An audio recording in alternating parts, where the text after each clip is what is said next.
Hello and welcome, ladies and gentlemen. I hope you enjoyed that. I had fun putting that together. I was like, how can I make this very, very, very personalized to what we're going to do tonight? And yeah, so I had some spare time today. Happy Thanksgiving, as I said to everybody out there listening in. We're going to talk about Stranger Things, season 5, episodes 1 through 4. But let me introduce the two gentlemen that'll be helping me do that this evening. And yeah, spoilers abound. But first, we have Sith Lord Felix from channel Starface. Hey, thank you so much for having me on. Definitely excited to talk about Stranger Things.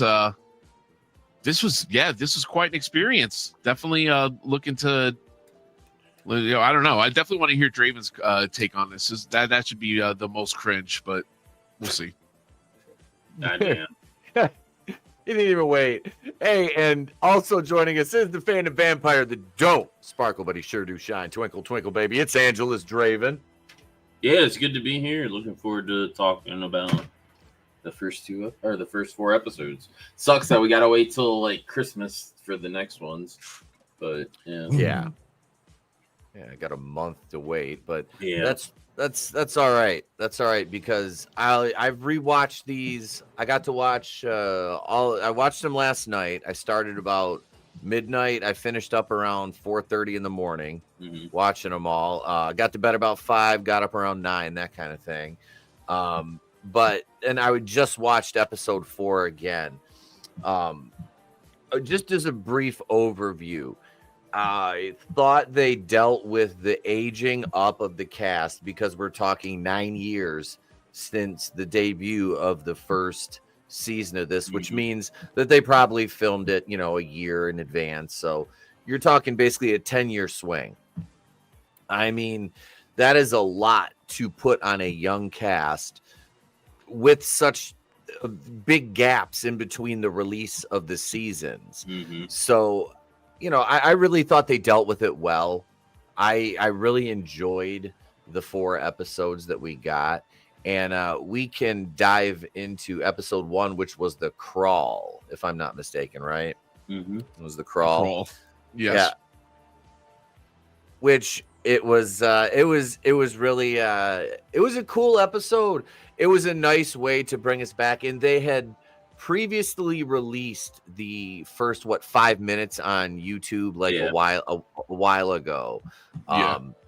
So that was you got to see that, and it kind of redid the scene where Will got captured by the Demogorgon and taken to Vecna.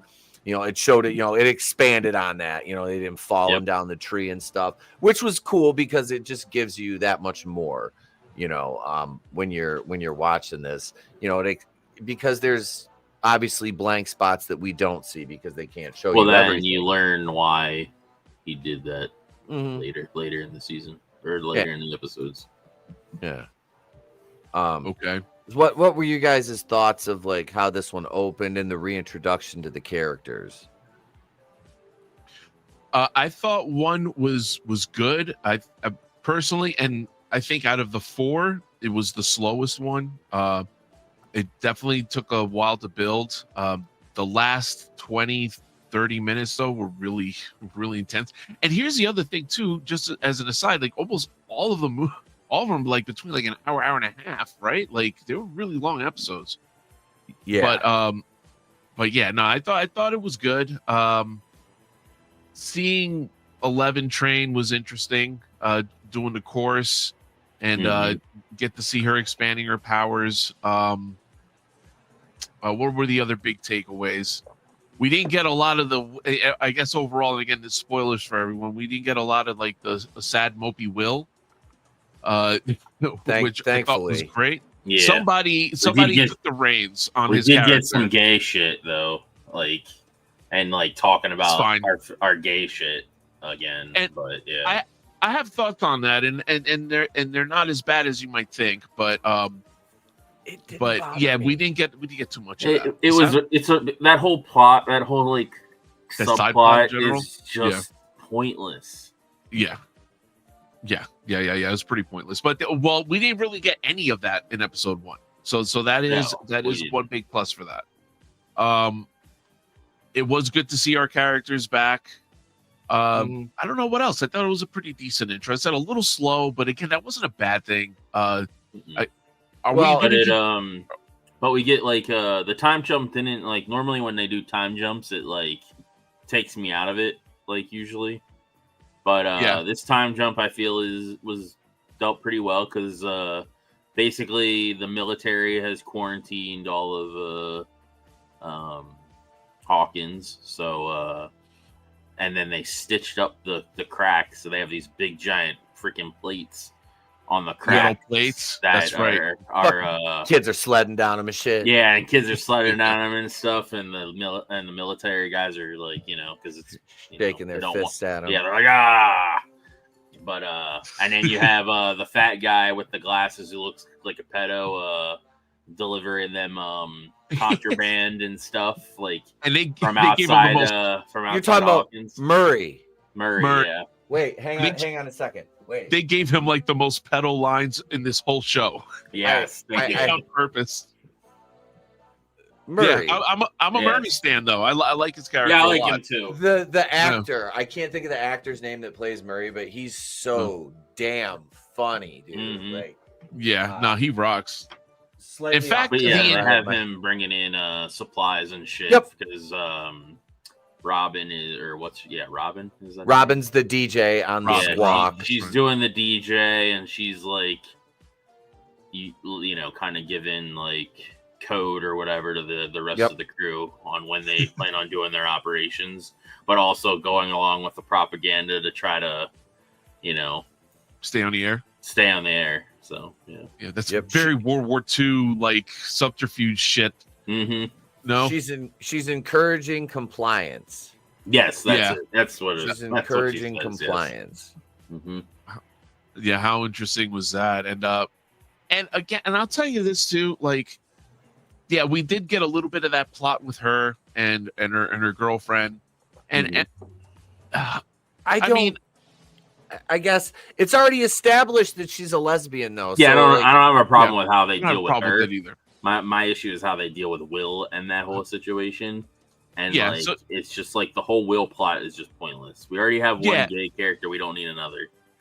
Correct. And again, this isn't so much as a dig. I felt like, they didn't dwell too much on it.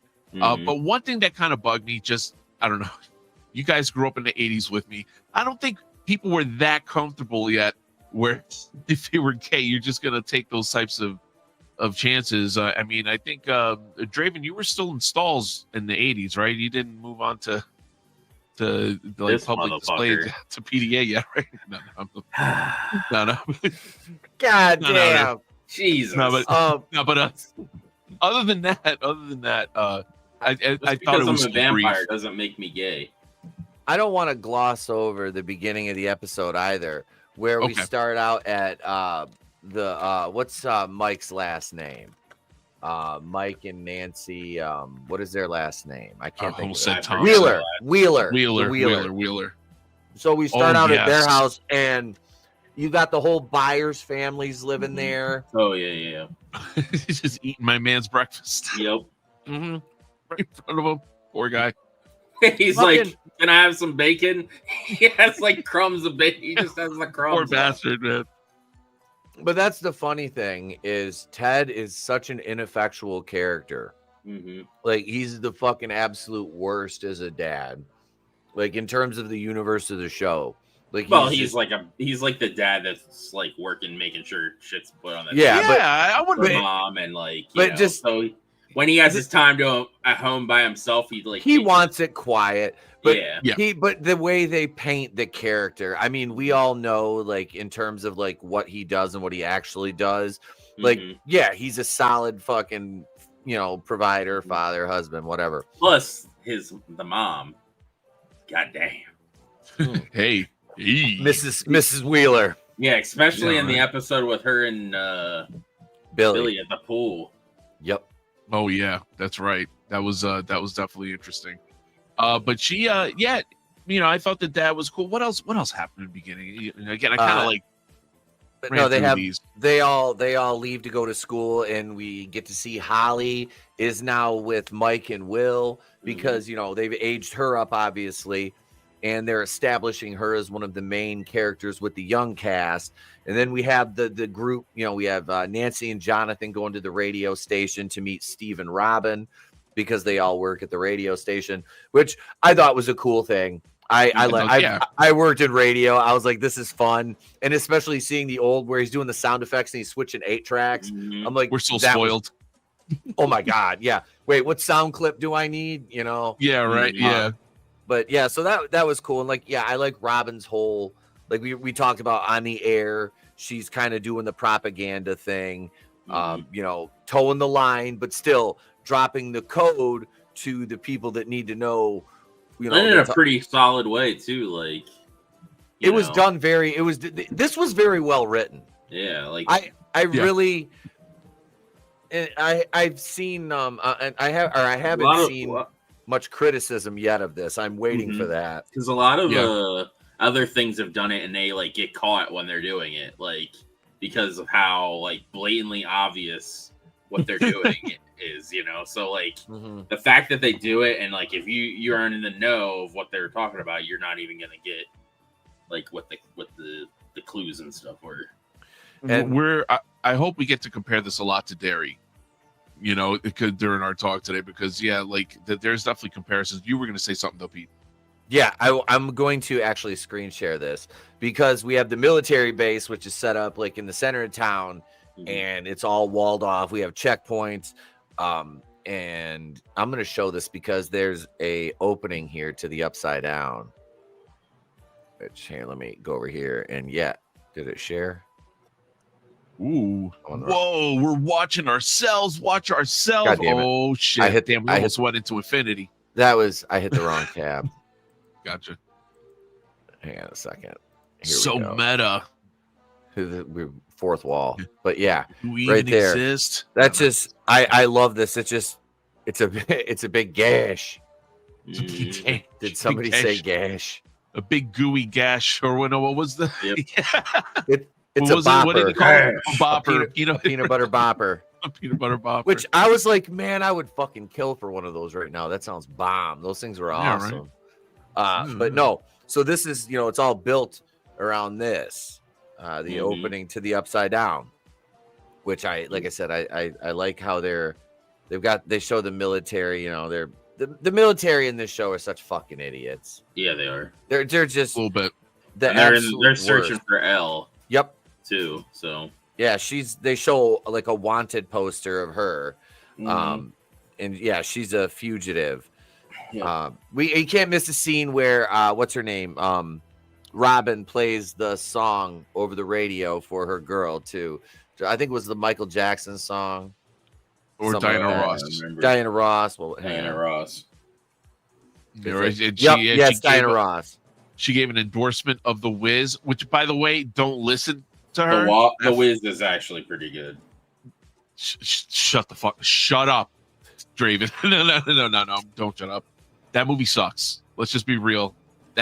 Just watch The Wizard of Oz. If you ever want a more racist movie, The Wiz. No, guys, you can't have our Wizard. No, you can't have our Yellow Brick Road. Here, why don't you take your ghetto ass fucking Oz in the hood and go play over there, and you leave the nice clean Oz for the rest of us. Am I wrong? I don't know. I liked The Wiz. I've never seen it. It's a piece of shit. Don't listen to Draven. I'll never watch it. Let's be honest. I know you don't like musicals. Wait, very few and far between. There's a few exceptions. There's exceptions. I'm with you. Like Little Shop of Horrors, I absolutely love. The Greatest Showman. South Park. South Park. All right. But like I said, there's probably some other ones off, but I liked don't the know. new Les Mis. That was good. I did not watch it. Dustin shows up to school. Dustin. He's got the Bender. He's got the Bender trench coat on from Breakfast Club, and his hair's all long. He's got Eddie's like rings on, and he's got the Hellfire shirt on, which The immediately Hellfire shirt. causes him to run afoul of the basketball douchebags. Yeah, who because try to- everybody thinks that the issues with Hawkins is because of Eddie. So Yep. they think he's like, Which breaks me. That Mhm. fucking hurts, man. I hope that he's Uh-huh. somehow vindicated at some point, you know. I But that sucks. Yeah, because what's his name? Joseph Quinn did a fantastic job with Eddie, and that thing that Draven shared in the group chat earlier is very cool. Talking about Kaz and how he killed Vecna, but he died first, but he came back and he's a vampire. So Eddie, died. Remember the vampire bat? So that kind of leaves that's that opening. Were you guys waiting for Eddie to come back? Because I was kind of like, if we they see did, Eddie? I wouldn't think they would do it right up front. That would be they're not something. going to do it right away if they do. That If would anything, be- they're going to yeah. do it where Dustin is involved, Yep. and Dustin has to deal with it. they're gonna give it to us on Christmas.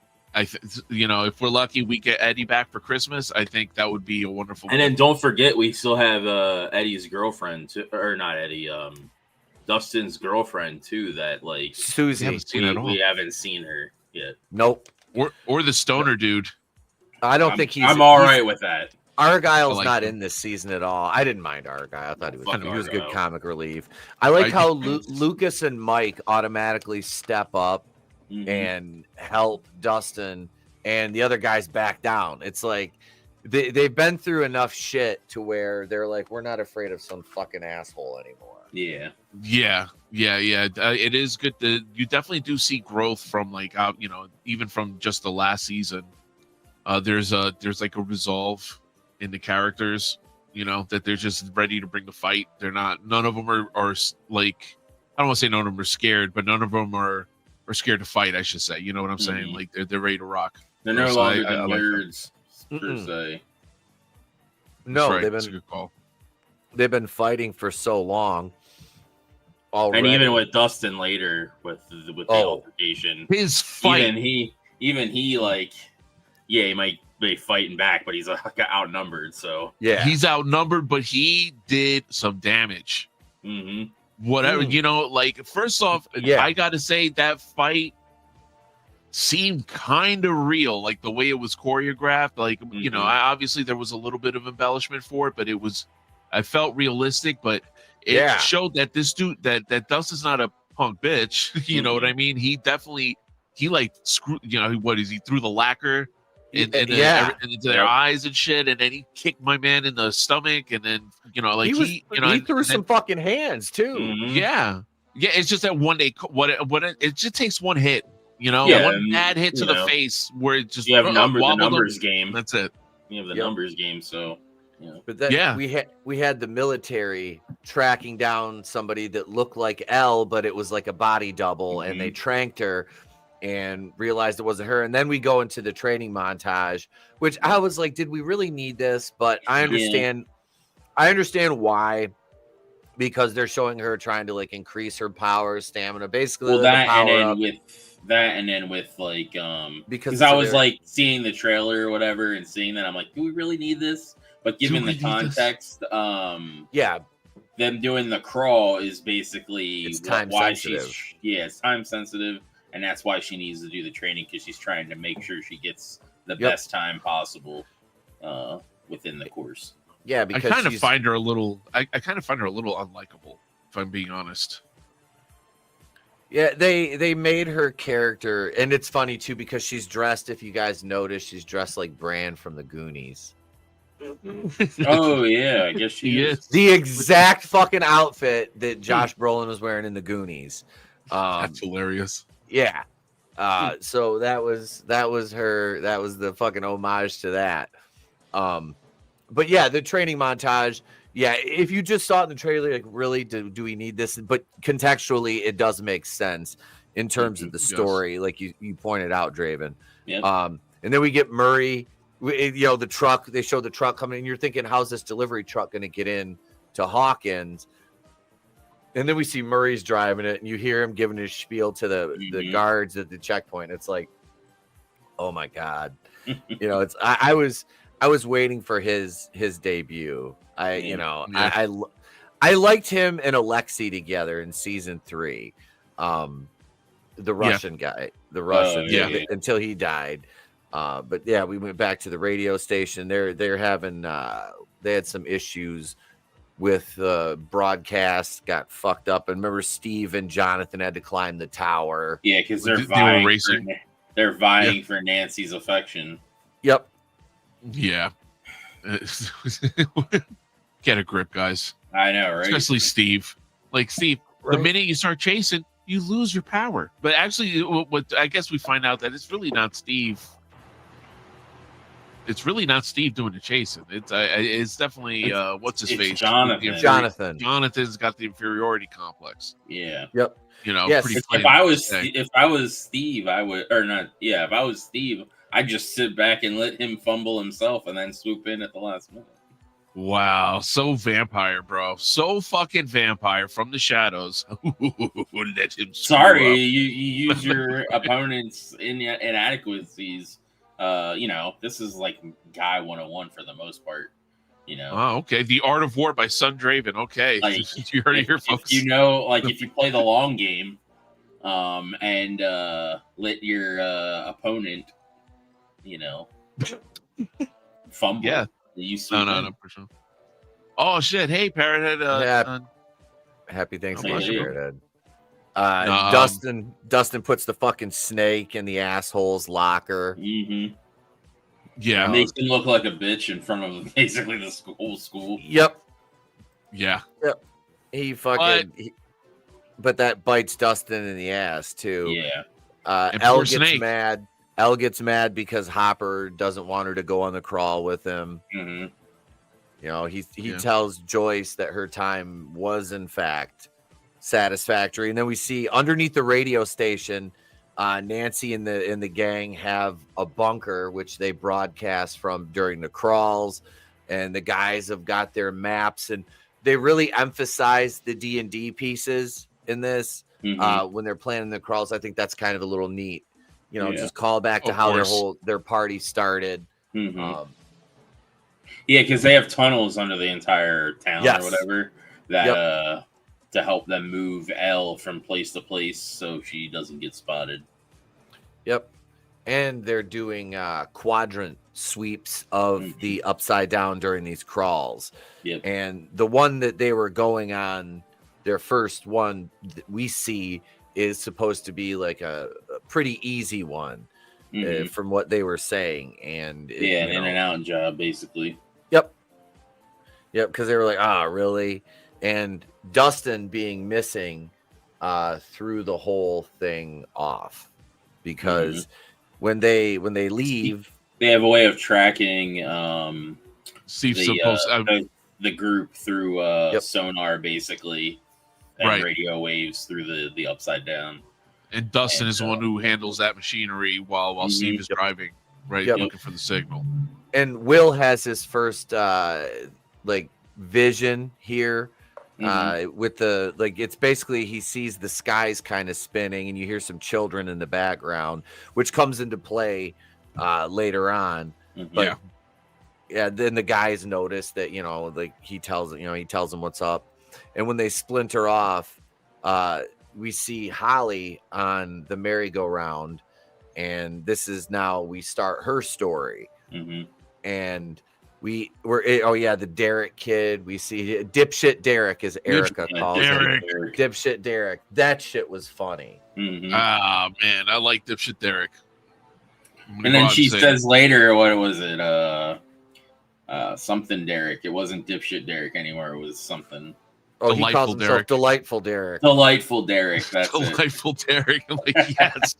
I'm definitely. I was Team Derek kind of from the beginning. I had a feeling that they were gonna. I was like, okay, this kid's an asshole. They're gonna make him. He's Cartman. Cool, he's basically Cartman. Yep. He's Cartman. Yeah. Or Ben Healy. Holly's teacher sees her talking to Mr. Whatsit, which is a character from A Wrinkle in Time, but. She sees nobody. Holly's just talking to nobody. So, they call the mom in, and they're having their conference. And this is where we're introduced to Dr. K, who is basically running the whole military operation. Played by Linda Hamilton. Yep. Played by Linda Hamilton, which was pretty cool. And, you know, her first introduction is her experimenting on this thing. And, you know, it was a pretty, I like the character. You know, she's a good fucking heel. She's essentially Papa, right? With the same haircut. She even got the same haircut, which I thought was interesting. I mean, like a little on the nose, but she is, she's really reserved. She's kind of, I don't know. I think her performance was really good. Yeah, same. I think we're going to get a little bit more of her in the second half of the season, though. I do feel like we didn't get too much of her. Maybe like 30 minutes worth for all four episodes. Yeah. My thing was, how did they set up an entire military base in the Upside Down? Well, they have access. Their supply runs and they have the access. It's just but that's such a fucking like insane like suicide mission. Yeah, that's where I'm with you. And obviously, Vecna being injured, he had to have at least recouped before he could start sending his troops and stuff. Yeah, because they're all hive mind and he controls everything. So okay, we're jumping ahead a little bit, but I actually it's not true. They do establish that earlier, don't they? That it is a hive mind, and that they established that in the last season. All right, maybe okay. Well, that was that the mall? Was that season 4 or 3? The mall season, because that was the hive mind. 3 was one. The mall. 4 was the hive mind, wasn't it? 4 was it was the hive mind because they realized that with the bats and the other things that when one is like triggered, all of them are triggered. Like the rats and shit. Wasn't that the one with the fucking sick rats eating the grain and all that? Yeah, I don't remember that. The old lady. Jonathan caught that rat, or the old lady caught that rat in her basement eating the fertilizer. That's right. That's right. And then And then they came into her house and she was fucking eating it. That's the one where Nancy and Jonathan worked at the newspaper. And they remember, and Jake Busey was there because Billy killed him and the other girl lifeguard that her dad ran the newspaper. They end up offing the parents and taking them down and introducing. Oh yeah, that's right. I forgot about the rats and all that shit. Yep. Yeah. They were feeding that thing or whatever. Yeah, that was the mind flare. Yeah, that was the mind flare. So, are we up to the end of episode 1? Yeah, the end of episode 1 ends where what's his name goes. Holly's getting attacked into the crawl, and not when she's getting attacked. Hopper ends up going MIA in the thing because them losing they lost contact. They lost contact with him because the convoy got attacked basically. Right. And Will could see through the eyes of the Demogorgon. During that attack. But again, then it also right there, literally before the credits, it cuts to Holly in her room, right? And then the Demogorgon is coming through there. I thought that was the beginning of the next episode. No, it ends at 1 and picks up at 2. Yeah, the episodes are very they're seamlessly in between each other, so it's hard to tell if you're not really paying attention to where one begins and one stops. So it's the vanishing of Holly Wheeler, which mirrors the vanishing of Will Byers. Yeah. Yes, and here's the thing too. All right, and again, this goes with my issue with my one little issue with Derry. There was that one big setup, with there was that don't pay off in the show. This one, just I wish they were taking notes. This episode ends with Holly getting attacked, and then she starts screaming. Then it cuts to the next episode. We start the next episode, and we get this really vicious sequence where her mother and father get are trying to defend Holly. And I thought they both had like a really, really cool moment. I was like edge of my seat, Yeah. But moral of the story, we got a payoff from that. It's not like they knew how to go right into the next episode, and that was pretty much what I got for the whole season so far. But man, this is what I was saying. Like, I feel like one was the slowest, and then each one got progressively like more amped up. It was like just a good solid. It was just great pacing all around, but yeah. I don't know. What were you guys' thoughts on it? I've glazed over it enough. Yeah, I liked the whole scene with the Demogorgon trying to get Holly, and we get to see him like portal jumping more too, which is like freaking awesome. That was cool. Like, oh, you got me locked in this thing? Well, I'm gonna make my own freaking door to get in. And then they like seem more calculated too now too. So like tries to get him in the bathroom, and like he's like checking each individual section of the bathroom. Which like normally you don't see them do that. You see them just like they're just being just destroying everything in their path basically. Right. Yeah, true. Yeah, no, and you know what? I guess that goes back to that first scene, that flashback with Will. I was like, oh, okay, he wasn't trying to kill him. He was just trying to snatch him. Yep. You know what I mean? Yeah. Yeah, because Ted was coming up the stairs with his golf club because he's outside hitting golf balls, and Mrs. Wheeler's getting ready for sexy time in the bathtub. Yeah, because she's wine momming it up. Yep. Oh man. And yeah, so Ted comes upstairs, and the Demogorgon hears him and turns his attention away from the girls, and that's Ted has the first 1v1 with it, and then Mrs. Wheeler squares off with the thing in the kitchen.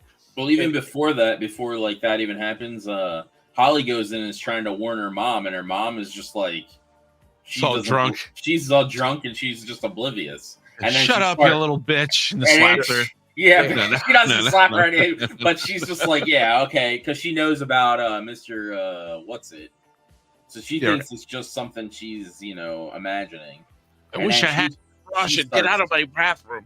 Yeah, then she starts hearing all the commotion and shit from it, and then that's when they hide, and then Mr. Wheeler comes in and tries to beat the shit out of him with a golf club and gets fucking destroyed. But apparently he's in a coma, I guess. I think that's what the doctor said later. The girls were hiding underneath the water too. That was a cool. That was a really cool scene. Yeah. Oh, very tense. Very tense. Yeah, again, pace so fucking good. Good suspense. Yeah, and I think from 2 it really lifts off. Yeah. Oh yeah. This scene, like I said, the girls pop up from under the water, which it's like very, very Apocalypse Now. Yeah. Ted just gets fucking smashed. Like, I love it. Yeah, and then mom goes square to head to head with it, and she gets knocked against the island in the kitchen first, and then she's like trying to square off with it because she slips or whatever because of the wetness of the water and stuff. And then she gets a wine bottle and freaking makes a shank out of it. Yeah, and she's like gonna go toe to toe with it. Well, I was like, this is kind of like a I don't need no man kind of moment, but it was still good. I didn't get that vibe. I was funneling my inner Chris at that moment.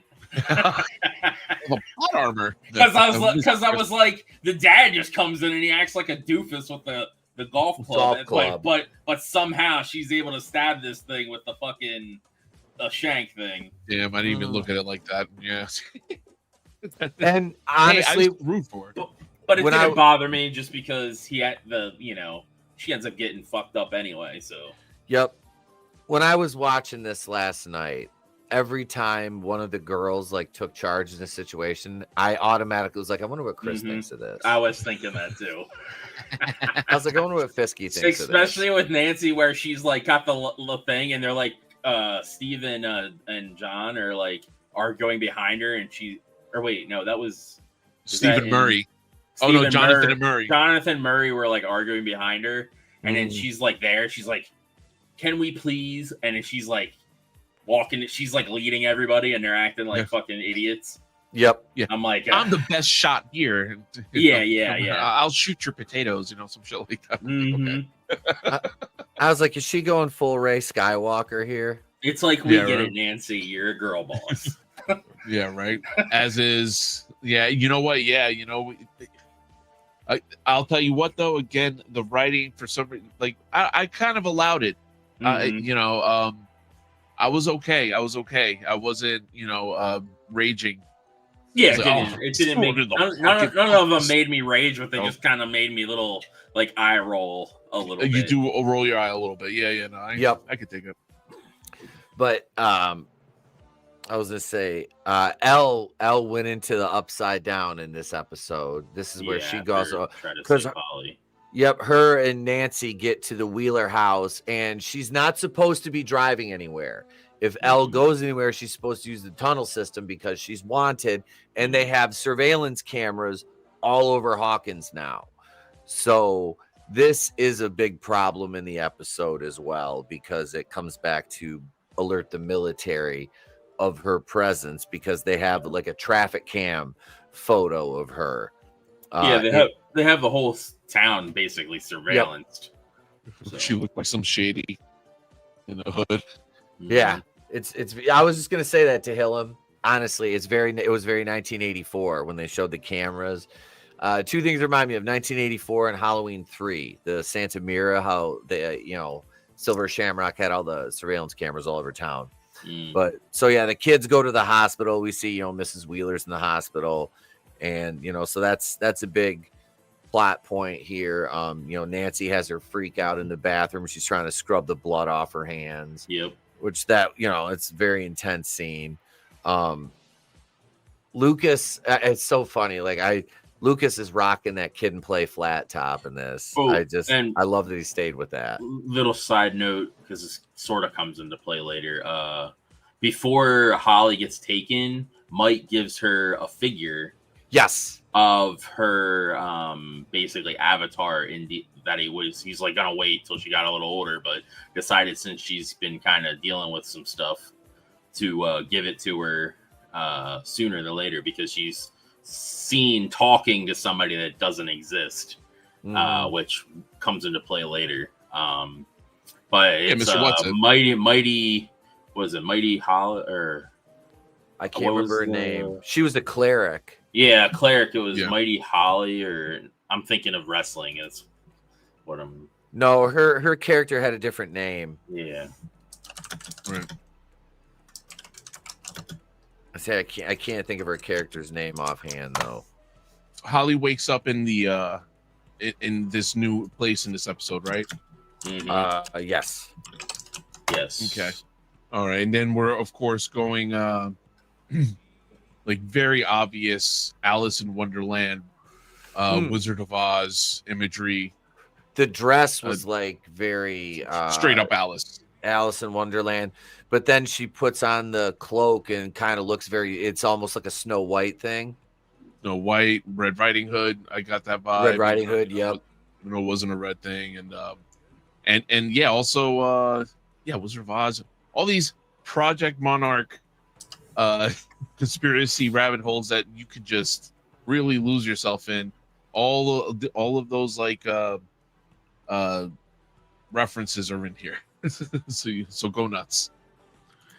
Fucking Elle runs into Hopper in the Upside Down. She accidentally throws him because she thinks it's somebody else. She fucking yeets Hopper, and he's like, "What the hell are you doing in here?" And this is where they find the wall that they find. Mm-hmm. That shit that reminded me, that was so Game of Thrones. The northern wall in Game of Thrones. Yeah. That's what it reminded me of when they panned out and they showed how big it was. I was like, do, do, do, do, do, do. Yeah, no, It's like but winter's I don't coming. know. Yeah, well, hey, I'll tell you what, 11. It's good that she hit that wall now, so it'll spare her the pain of hitting the wall later. At least it's coming for you. It's coming for us all, 11. But So, was it? They're still back at the radio station. They're trying to fix the power went out, the fuses, and Will had like an episode because he hit his head. He like fell. Yeah, and he was during that time he was seeing through the eyes of the Demigorgons while they were fighting them at the wall. Yeah, and that's what made him pass out.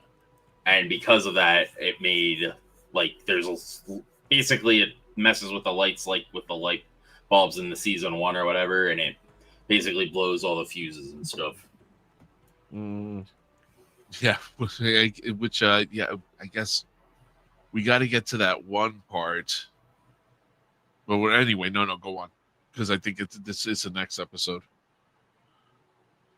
No, Will, he's talking about spying on Vecna too here, and how he's talking about he can tap into the mind. Yep, the hive mind. Right. And Joyce is one of the themes here is Will kind of like establishing himself as a man, and Joyce won't let go of him. She, constantly tries to undermine the things that he does, and he tells her, I think it's in episode 3. Yeah, it's episode 3 when him and Robin are biking alongside. He's like, your plans suck, Mom. He's like, he finally just lays it out to her. Yeah, and I feel for her, especially if you watch season 1 and 2. You see what she deals with in season 1. Again, like the writing in this is so damn good, but especially I can 100% understand her overprotectiveness of Will. But it's to his detriment. That's what the problem is, and Will's starting to see this. And again, what they did for Will this season is nothing short of amazing, because he was so uninteresting. There you go. Until I got a couple Demigorgons. Very, very cool. Nice. Very cool. But yeah, he was never really an interesting character. No. And all of a sudden, I'm like, holy shit. Yeah, and in episode 4 we really get there with him. You get the funny scene with Steve and Jonathan where the van is dead on the side of the road because of the power surge during the attack, and that's when they have the dialogue about Jonathan and Nancy, and how Steve's like, I'm not really, he's kind of trying to help Jonathan out a little bit. Oh yeah. Oh wait, hold on.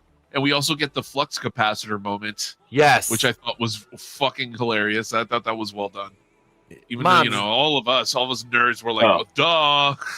Holly the Heroic was the name of the figure. Holly the Heroic. Okay. Because she uses it as her, like, she's supposed to use it as like a protection type thing to make her feel safe. And this is where Dustin reemerges too. After the vicious beating, Steve and Jonathan find me, walks out of the woods, all beat to shit. Oh shit! I jumped the gun on that scene. Then yeah. That scene ends up coming because Dustin was in the car when that happened. Yeah, he was all beat to fucking hell, and he won't say what happened. No, he doesn't tell them I got jumped at the cemetery. No, he lies. He lies to them when they ask what happened. Yeah, he said he ran head first. Because they kind of blamed him for like bringing some of the unwanted attention on him. Yep. Because he's wearing the Hellfire thing, and they know that the town blames him, even though it wasn't. Or blames Eddie, and even though it wasn't his fault. So like they want everybody to stay low, and Dustin's like, "Fuck that." Yeah. No, which I respect. I think that Dustin's definitely a real one, because like his boy is just getting disrespect and all that. And listen, I understand both sides. Yeah. Both sides have good people, but I understand you need to keep your guard down for the overall mission. And I 100% understand, like, no, you're not going to disrespect Eddie, which might be like top 3 greatest characters of the show, And maybe my number one, if I'm being frank. But you know, yeah, shit. I you know, definitely understand, you know, having his back, even though he's not there to defend himself. Yeah, and then the other Nancy and the others, they figure out, what's his name?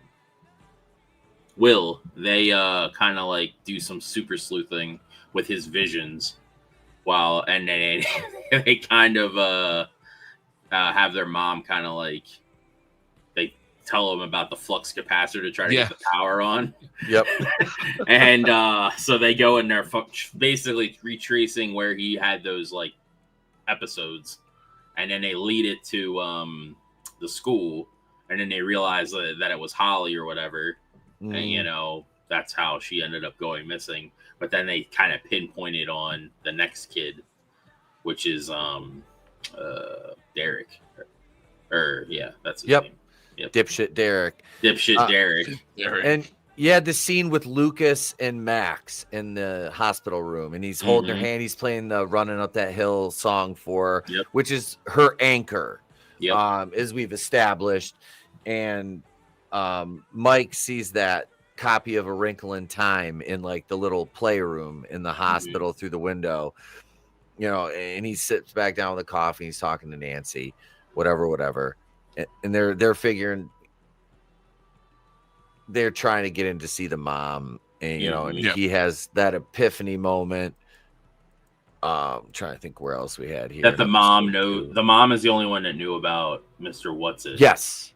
So they want to ask her like what the heck the whole deal with is. And then by doing that, they end up finding out what his real name is, his first name is, which is Henry, which that makes a light bulb go off, and they're like, oh, that's fucking Vecna, basically. Vecna. Yeah, so. No, that was. So they basically they use dipshit Derek, and they get Lucas's sister to drug the family, basically. And what a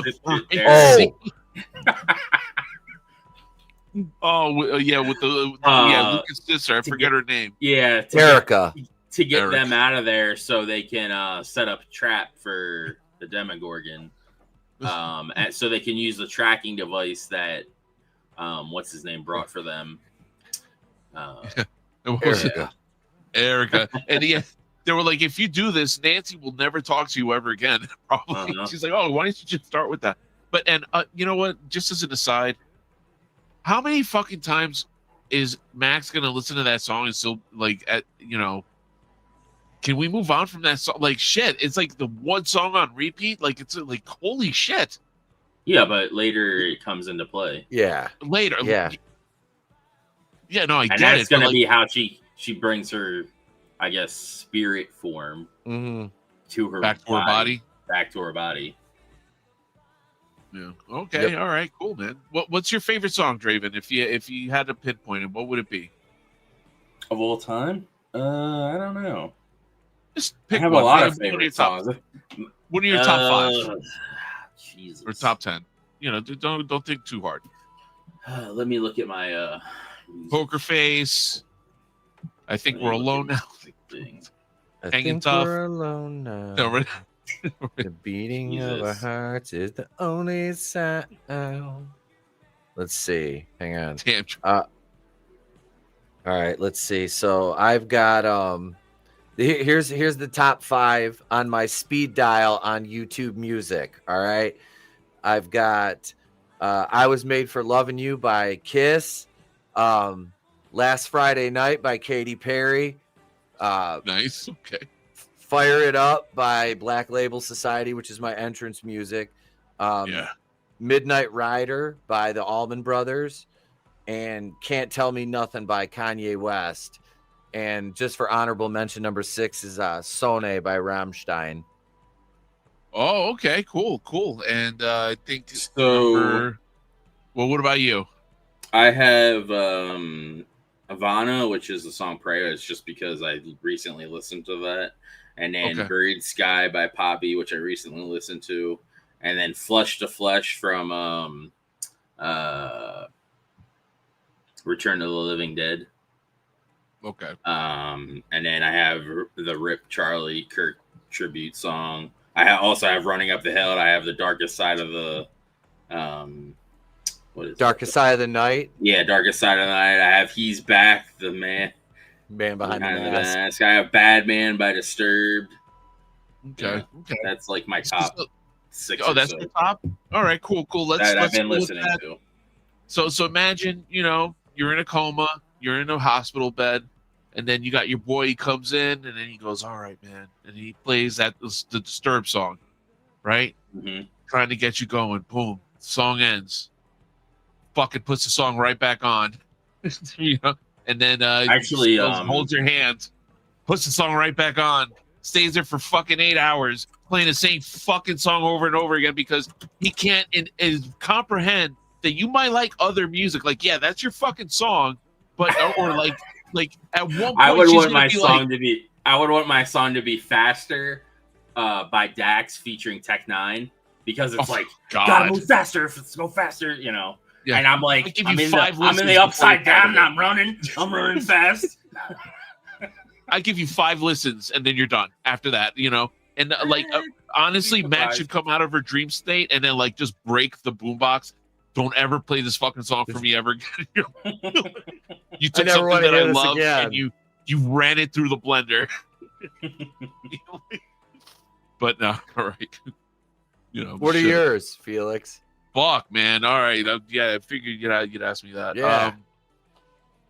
Damn, I would probably have to go with Nothing Else Matters. Metallica would have been my anchor song at the time. That was one that I just couldn't stop listening to on repeat. Let me see. Dark Side of the Moon. Breathe. Breathe. First song from Dark Side of the Moon. Pink Floyd.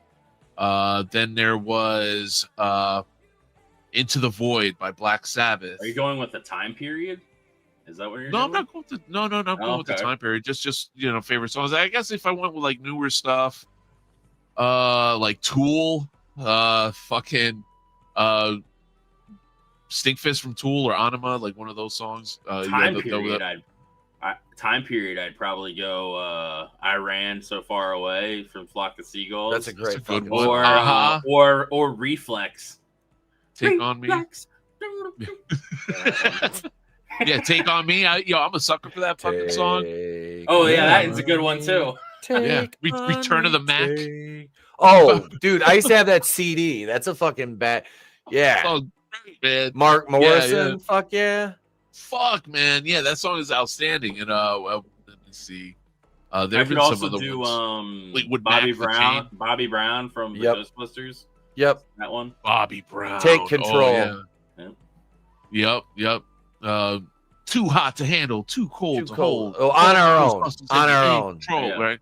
Oh yeah. I guess great we're fucking song. gonna have to take control. That's a fucking come on. All right. So this is a new episode. Back to Stranger Things. So Hopper got shot. Hopper got shot.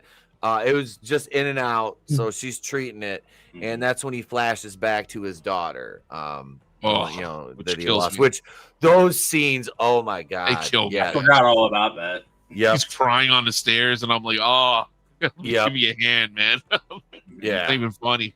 Yeah. Oh, they also capture one of the guards too because they're trying to figure out I guess where the base and stuff is. So they didn't know where the base was really. Yep. So she mind melds with it. What a great interrogation! And opens this door that I thought she killed him. I thought she did too. I thought the door was his since we've been watching Welcome to Derry. I thought the door was his thing, his box. Yep, his subconscious, and that was just gonna kill him. But no, it doesn't. I'm totally mentally raped him. But no, I thought either one that she killed him or that they would have found him and he would have been you know what I mean? He would have been punk, he would have been no good. He shit his pants and stuff, But no, he shook that off like it was shit. Mm-hmm. That shootout scene was really good too. Very well done. Very well done. I love the bit with Joyce asked Jonathan about the flux capacitor. They look her And like, they're looking at each other like, what? Yeah. Yeah, that was fantastic. I don't think they respond to her. yeah. They just like, yeah, they don't even have to explain it. yeah. Thank God they Alright. did it. They didn't have to. No. No, that That's gag actually worked. really smart that they didn't do that. Yeah, because it probably would have killed it. Because as soon as we heard it, we're like, "Flux, okay, great." And then there was also this is also during the time when they're walking in the woods, right? Robin and Robin Will. and Will. And I think this is going to come into play. That spiral of rocks. I have a feeling that's foreshadowing to something. It does later on when he paints in the barn. Remember how he paints the pattern, and that's when he shows how Vecna is using the kids. That's right.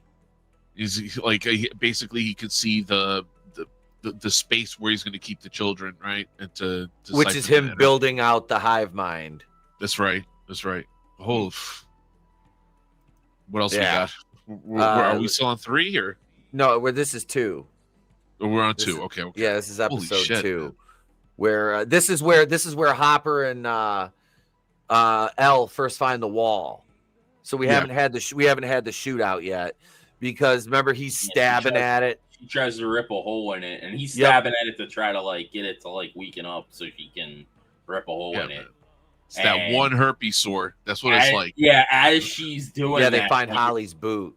It's reforming. So yep. And later on, you find out that the whole town is encircled by this wall from the upside down. Yeah. Yeah, but and I thought for some reason it was going to mirror the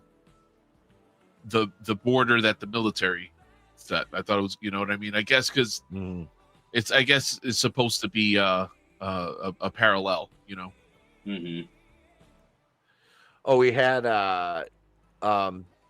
Mike and Nancy finally get in to see Mrs. Wheeler, their mom, and she's able to write down. She writes down what Henry. This is where they find out Henry, right here. She's writing things down for them because her larynx was torn. Mm-hmm. But luckily, like I said, she'll survive. The scene where they set the trap for the Demogorgon in dipshit Derek's house was pretty awesome too. Very Nightmare on Elm Street. Mm-hmm. Home Alone. Oh yeah, and you get to see the thing jumping even more in that thing as well. And then he gets caught in barbed wire. It's like an AEW match getting caught. Yeah, that was barbed wire.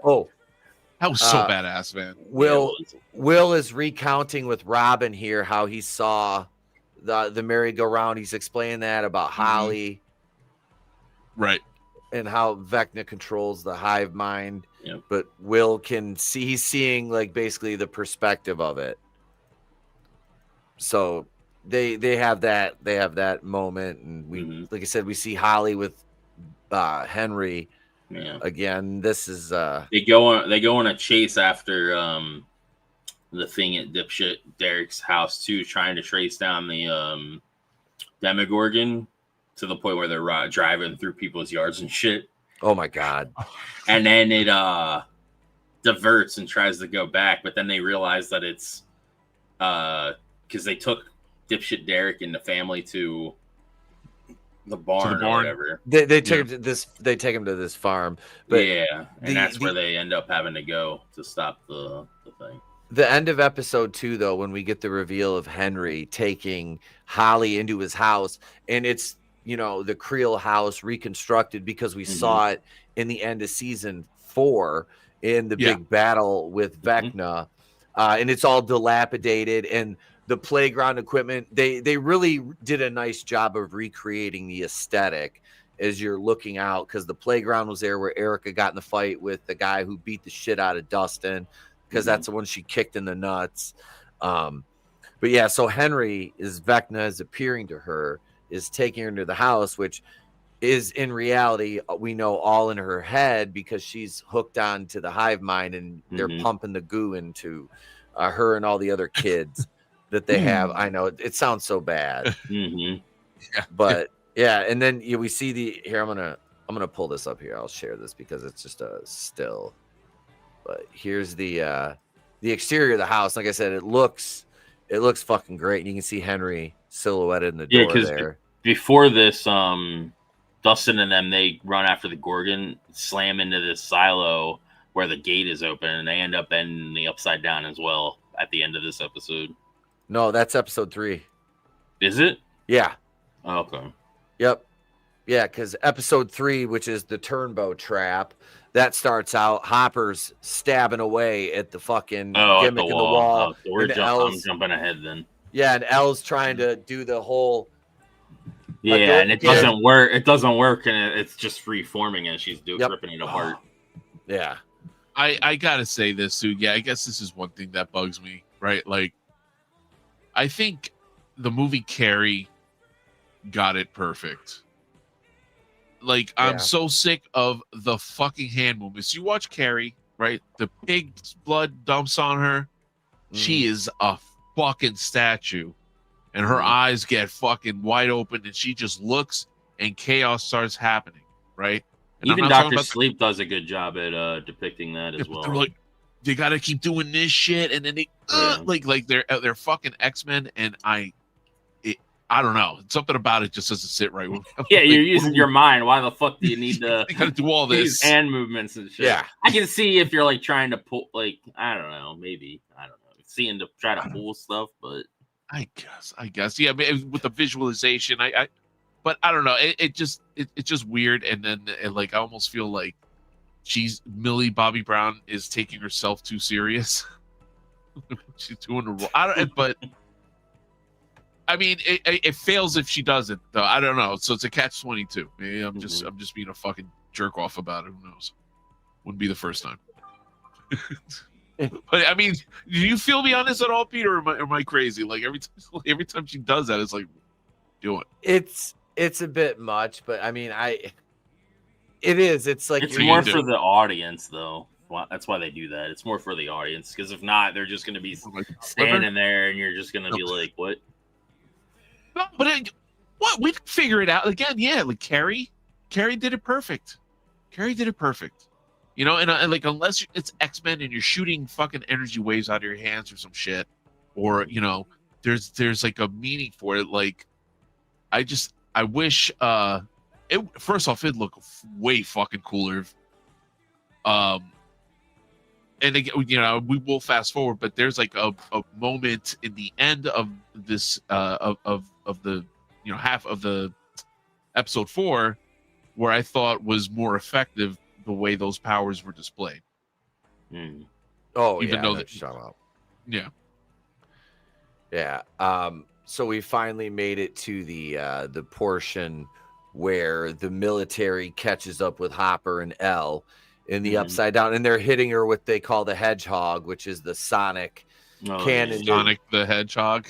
Yeah. It debilitates her because it just scrambles all of her abilities. She can't do anything. Her kryptonite, as she calls it. Yeah, her kryptonite. Joyce finds Robin and Will on the side of the road, and this is where Will and her have their coming to Jesus moment, where he kind of reads Joyce the riot act, you know, and she kind of has it coming though, honestly, because he's figuring out exactly what he can do, and you know, she's like I said, of course, she's holding him back. She is, and it's her being protective, and I understand that from the you know, a mother who lost her son and then got him back, and you've seen him go through all this, and you've experienced it too. So it's like you don't want him to, but she's kind of. I don't want to say she's not facing reality because she's part of this whole, you know, what they do with the crawls and all that. So, but she has to face the reality that Will's grown up and he does have a certain ability that, you know, he's coming into in terms of his power set, which they don't fully understand, but they're working towards that, which we get, you know, a lot more development in this in episode 4, especially. But yeah, it was a good scene. I like that. The Noah Schnapp, you know, say what you want. I feel bad for him. They have to make him keep that bowl haircut. I'm like, man, that guy couldn't have upgraded his haircut a little bit. They did a little bit because in last season it looked ridiculous. At least now it looked more grown out. In episode, in episode 4, I think it looks all right when like they're sweating and stuff. Yeah. Like it looked fine there when it's like wet, but when it's not wet, it looks so ridiculous. Yeah, Yeah. thought his hair looked good when it was wet and slicked back. Not gay. Or did it? No gay. No homo. By the way. Not the Just- gay way. Just like Not it the gay looks. way. I don't know. If they No, just gone with a more laid back, like Yep. you know. Yeah. Well, I guess we inflated version of it. found Will's love interest for his second half of season 2. I like when Henry is in the classroom and Derek does that slow turn and that smile to him. I was like, this kid's a creepy little shit. Mhm. Yeah. Like, Yeah. What's his name? Jamie Campbell Bowers that plays Henry Creel Vecna. What a fucking amazing casting job with him. Mhm. Seriously, like the Yeah. guy's he's really good. What the hell? He's a great Freddy Krueger. At least he's not Yeah. doing some incest thing like he did in that Immortal Instruments Was that movie what that he was in? Yeah. Yeah, leave me out of that. Yeah, I'll pass. But yeah, here, like, yeah, you can just totally give him. I know we were talking about Jim Carrey and all this. You could definitely give it to this dude to play Freddy. He's essentially playing a version of Freddy. That's not a total ripoff. You know, I'm not saying that, but he could. I could see the transfer, no problem. And plus, he'd have less makeup on his face, so it wouldn't look the same. You know what I mean? Like it wouldn't be like it wouldn't look like he was copying. Yep.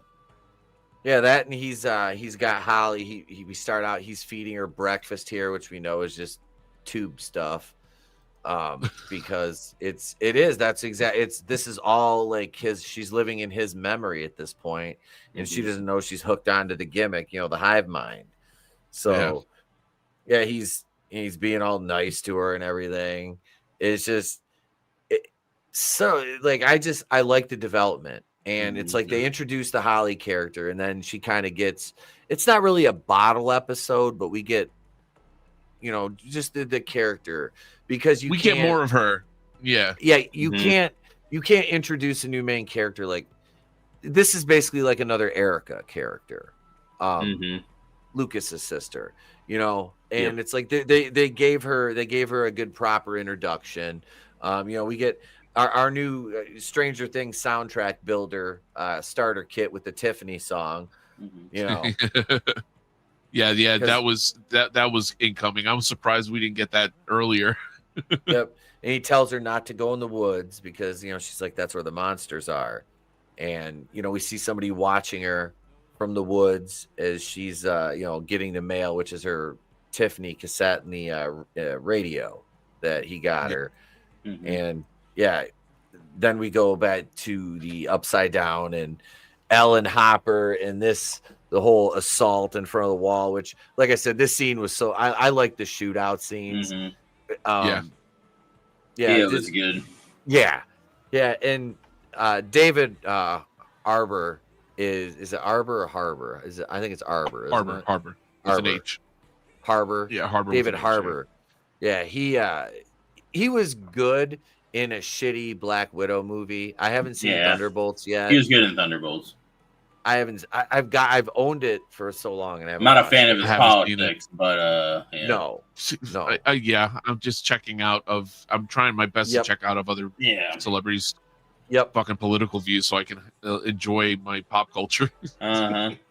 Yeah, but he's been awesome in this show. Yeah. I really have grown to like him, and him and Joyce are together, obviously at this point, but it's they keep separating them at every point in the show. It's like they're a couple, but they're never together. Right. Very, very, very. They were in last season. They were more. They did more of that. But I guess with everything going on, they don't really have time to, fraternize. Fraternize. They like implied it at the beginning of the season, with the training montage with Elle, and it shows them like they're obviously in a relationship and they're, so But yeah, this dickhead officer finds Hopper's knife, and this is what triggers the whole chain of events. And they hear L behind the sign when they hit the sonic cannon on her, and that's what starts the whole fucking badass shootout sequence. Yeah. Which leaves he shot the black guy first, because the black guys always die first in a horror movie. Oh yeah, no, for sure. Yeah, but he doesn't die. That's not. No. He had a vest on, but the two guys that got the grenades, they're dead. Yeah, they're fucking dead. Yeah, Whip those bitches up in the air. And isn't that what shuts the thing off? The grenades? No, he shot it.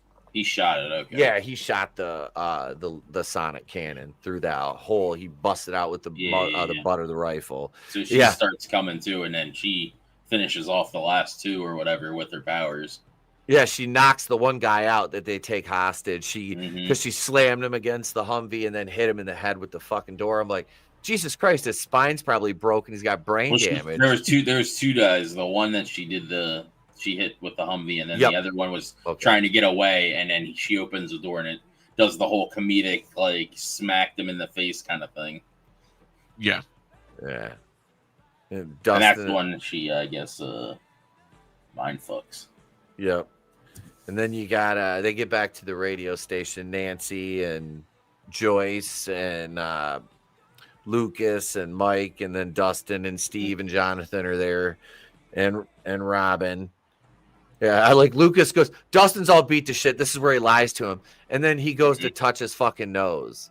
Like that's that he's like, well, you don't touch it. I'm like, that was such a weird like reaction. Like I've never seen like somebody all beat up and be like, hey, let me touch it. Like, and Steve is like ripping shit out of the van at that point. Yep. Because they need to make things lighter. Oh, what a great scene. Yeah. Yes. Good call. Good call, Drew. Yeah. With the BMW. Yeah. Well, Dustin figures it out when they're sitting there, and Will's showing him the map because he's laying everything out for everybody here when they're having the powwow. Yep. And yeah, I love Dustin chopping a hole in the fucking roof of Steve's car. Before that, he tells him, he's like, all right, now we're not talking, like, shh. Tells them to shush because they're going at, they've been going at each other. Yeah, they've been going at each other this like whole season. Yeah, and we really haven't talked about that much. Dustin's attitude has completely like changed. Like he's very much more Eddie Munson than he is Dustin now. Like he really is in terms of the way he treats everybody kind of like shit. Even the way he walked in for lunchtime to the cafeteria is almost identical. It's funny you said, because that was one thing that I noticed. It was almost, he sits at the head of the table and then he's like, okay, this is what we got going on, this, that, or the other. Yeah. I'm sorry, Draven, you were going to say something. He kind of reminds me of myself in this season, just because like the whole with Steve and the radio thing, like, he's like, dude, why do I have to fucking do everything for you? Like, just fucking do it yourself. Like, like when it comes to like computer shit, like, why do I gotta explain it? I explained it to you once. That's all I should have to do. If you can't figure it out, then learn to figure it out yourself.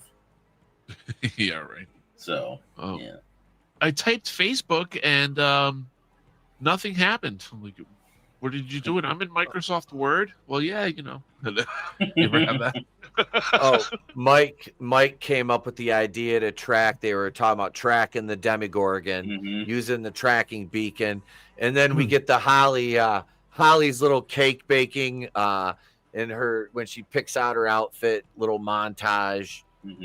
Before she takes off on her journey, she gets Henry's Boy Scout like sash and all that, and then heads because she goes out the banging at the door, which turns out to be, we find out it's Max.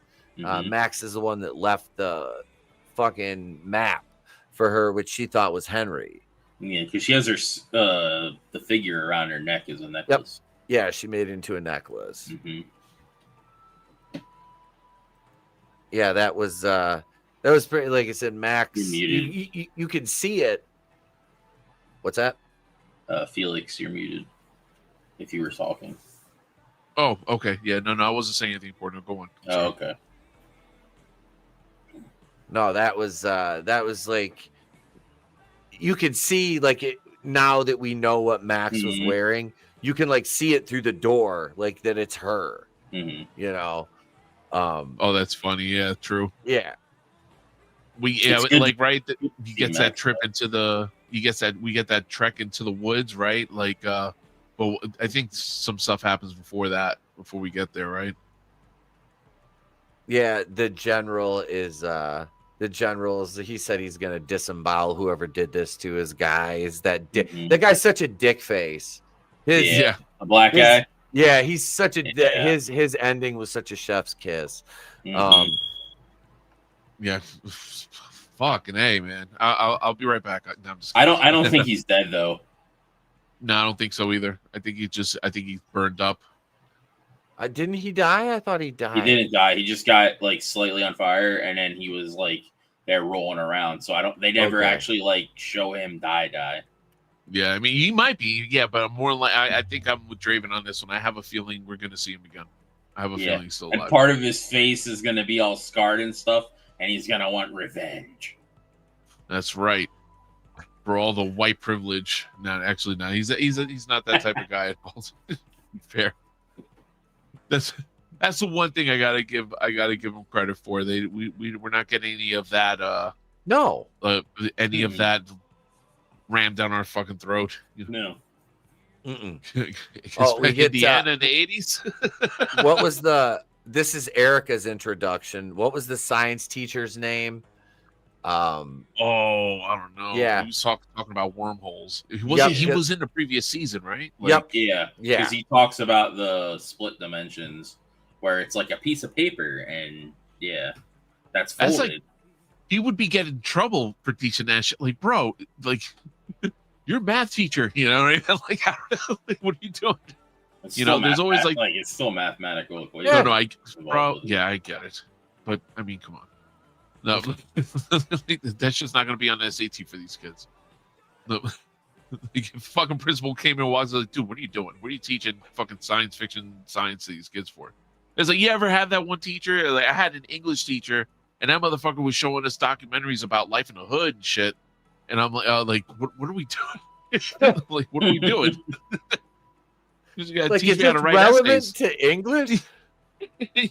Yeah. Write your essays and your tios and tias and abuelos and abuelitas. Yeah, exactly. I wrote my essay in Denver, Holmes. My English teacher I had. Whoa, you muffled that whole what fucking the thing, fuck bro. just happened to Draven? Did I? Yeah, yeah. You said that into your belly button, bro. You got to talk to the mic. Sorry, my English teacher in, I want to say 10th grade, Mrs. O'Brien, she would talk about Buffy the Vampire Slayer, the series. Oh, God. It was on in the 90s, so she would talk about that. That was before I was actually watching it, and I didn't really know what the hell she was talking about. But, yeah. Right. School's a waste of time. Fucking homeschool your kids, man. Right. You know? But I'd rather them be talking about Buffy than, fucking DEI politics and shit. Right. Mm-hmm. So they're convincing Erica here to help them drug the Turnbow family to save Derek. I just love the way she says dipshit Derek. It is so funny. Yep. Well, they try to get like, well, we're not on talking terms right now. Yeah. We're mortal enemies now. Yep. Since when? Yesterday? Yeah. Yeah. Since like 2 weeks or like 5 days ago, basically a week ago. Yeah. And what was it over? Because she we get into that part later, but yeah, they ended up convincing her.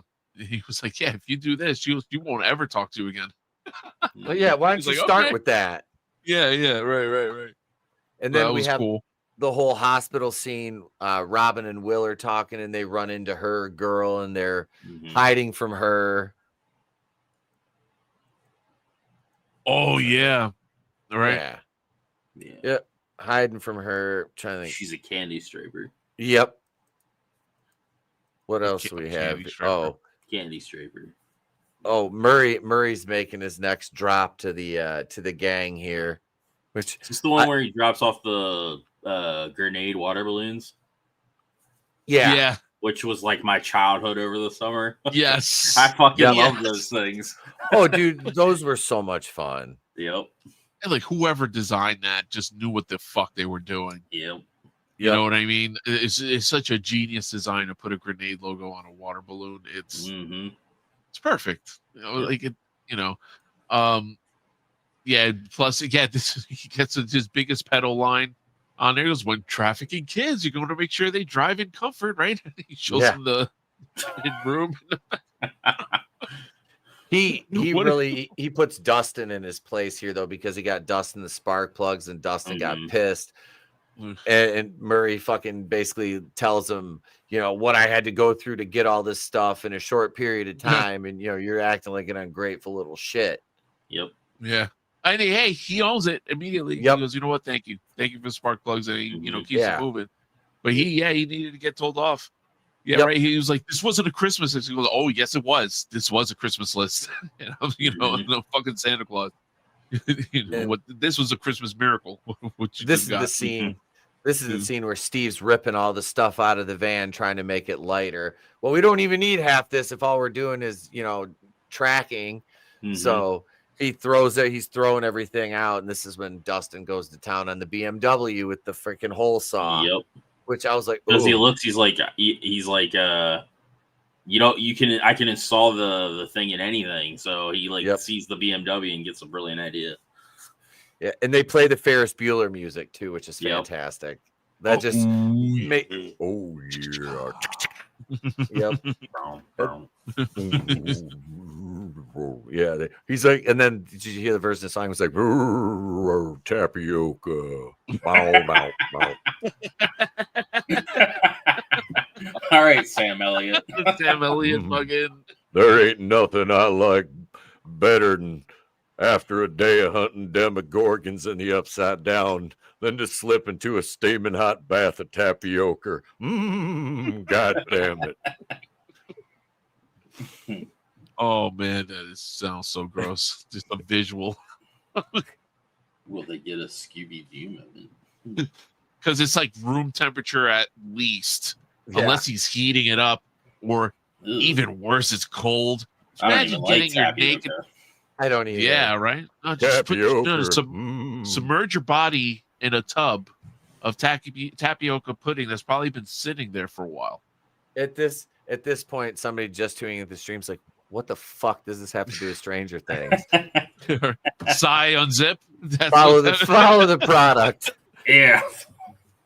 Exactly. This is where Nancy's yelling at Jonathan and Murray like they're little kids. Oh, yes. Yeah, right. Yeah. And honestly, it's kind of a funny scene if you really look at it, because it's played for laughs. It really wasn't, you know, played on. I mean, it's serious, but it's not played as such to where I was like, you know, the BMW did have with the tracker, like it, you know, how the bullets and stuff work. So I dug it. I ate it all up, man. Like, again, because it was funny, it was entertaining. You know, it did move the plot. It wasn't like my inner Chris was coming out a little bit. Oh. God damn it!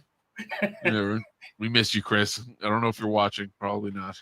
But shit, man. I told him. I said you can jump in. I said, you know, if you're done watching the episodes. I said we're on. You know, at that point we were on episode 2, but we're about, you know, halfway through 3, where she proves him right that the tracker does work when it's fired out of the shotgun, which is, like I said, it's nice. There was, all right, we're going to show him testing it, so we know it works, and it's a slick idea. It really is. And we show that this whole time Jonathan has been hemming and hawing about proposing to Nancy, and he's got the engagement ring in the John Coltrane. This is why Murray told him you should try some jazz at one point earlier, because he had the ring. So that's right. Yeah, that's why he was saying that. Yeah. And Hopper still got the douchebag soldier tied up here, and he's you know, he's not being cooperative still because he's trying to. Well, I don't know anything. Yeah. This guy had a really fucked up looking face.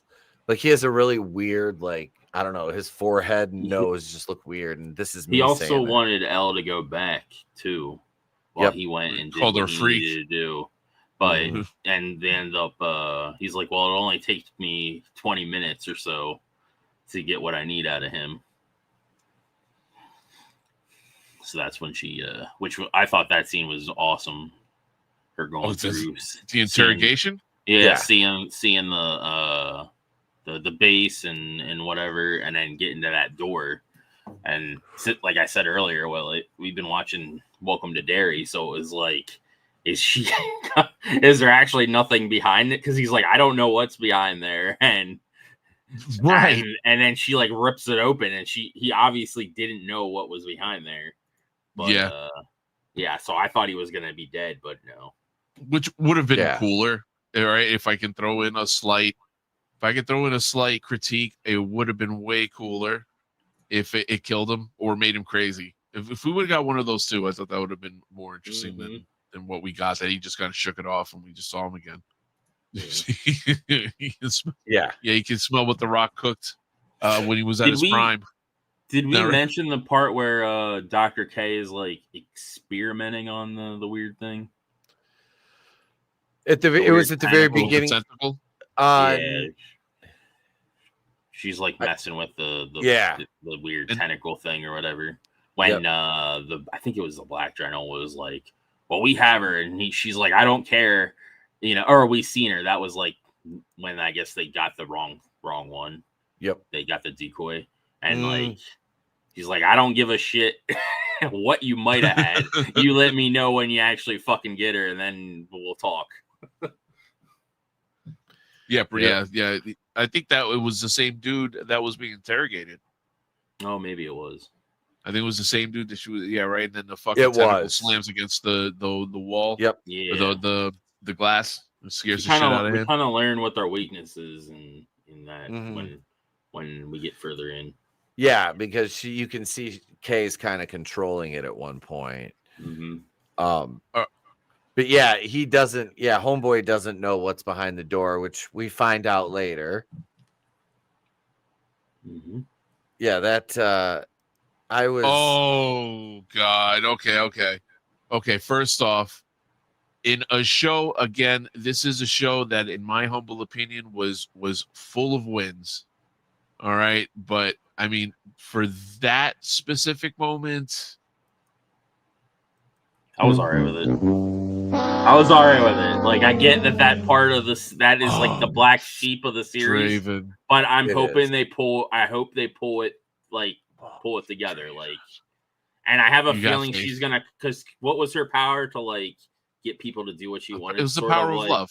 It was she could she can slightly manipulate reality because she makes people see things. Remember?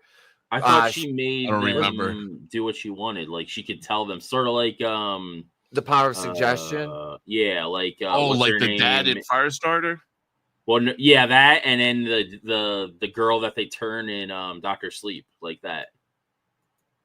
See, I'm trying to think which one of them had the ability to make people see shit. Like, didn't she make the guy see spiders on himself or something like that at one point? Maybe it was. Yeah, yeah. Because I only saw that episode once. She dropped the overpass. Remember, she made the overpass crumble, and they thought, yeah. She can like manipulate reality, sort of like what Henry's kind of. All right, so we're skipping ahead, and I don't know. Well, hopefully people. Already saw this shit. Yeah, we'll get there. I guess, but yeah. But yeah, this is where Holly takes off on her journey into the woods. I like when she's looking through the spyglass and she realizes she has the end piece on. Yeah, that was good. That was a cool little touch. Yeah, that was funny. Little shit Derek here has an issue with telling people they need to suck a fat one. And dude, if you like, I paused it and I looked around his room at like the memorabilia. that kid's dad must make a fuck ton of money because he's got like a full cabinet arcade games. He has like his Masters of the Universe fucking comforter. Everything is like G.I. Joe. I was Kind of like, gave me politician vibes. yeah, maybe When they were at the table, or like some business, like or he owns a business, or he owns a business or something. But he was playing Ghouls and Ghosts, man, which was freaking awesome. Ghosts and Goblins. Yeah. And Goblins. Yep. He was playing Ghosts and Goblins, and he was killing it too. He was. Yep. His sister fucked it over. He's got a NASCAR. He's got a NASCAR flag. Hang on, I'm just gonna share this. Let me share this. Sure. Yeah. This is so this is like a good show the shot room of his room right here. You can see he's got a gumball machine. Here's the G.I. Joe. He's got the Tommy robot, or is that an R2D2? That's a Tommy robot. That's a Tommy. Castle Grayskull. Yep, there's Castle Grayskull.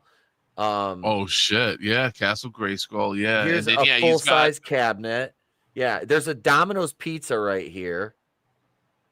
There's a shot of the stuff on the shelves, but I can't get to it right now. And guys, can I just say that Domino's pizza box meant something way different than what it does today.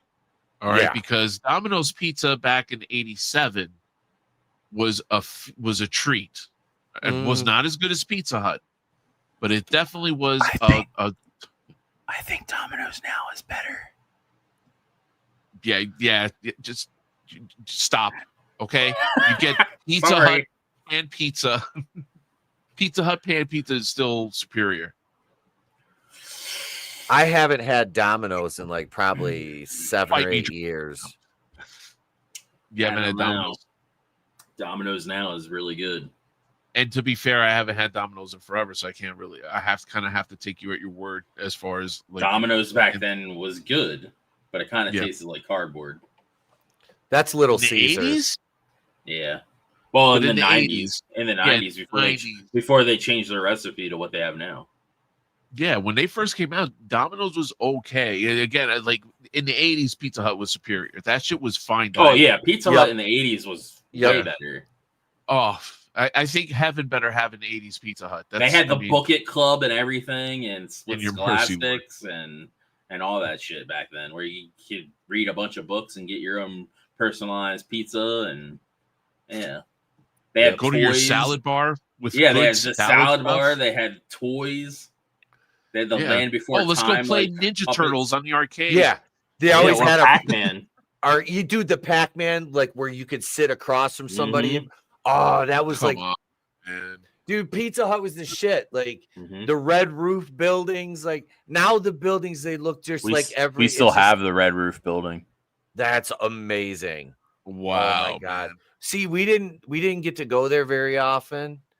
And when we did, it was like, oh my god, I fucking loved it. I love Pizza Hut so much. It was just back then. It was just something.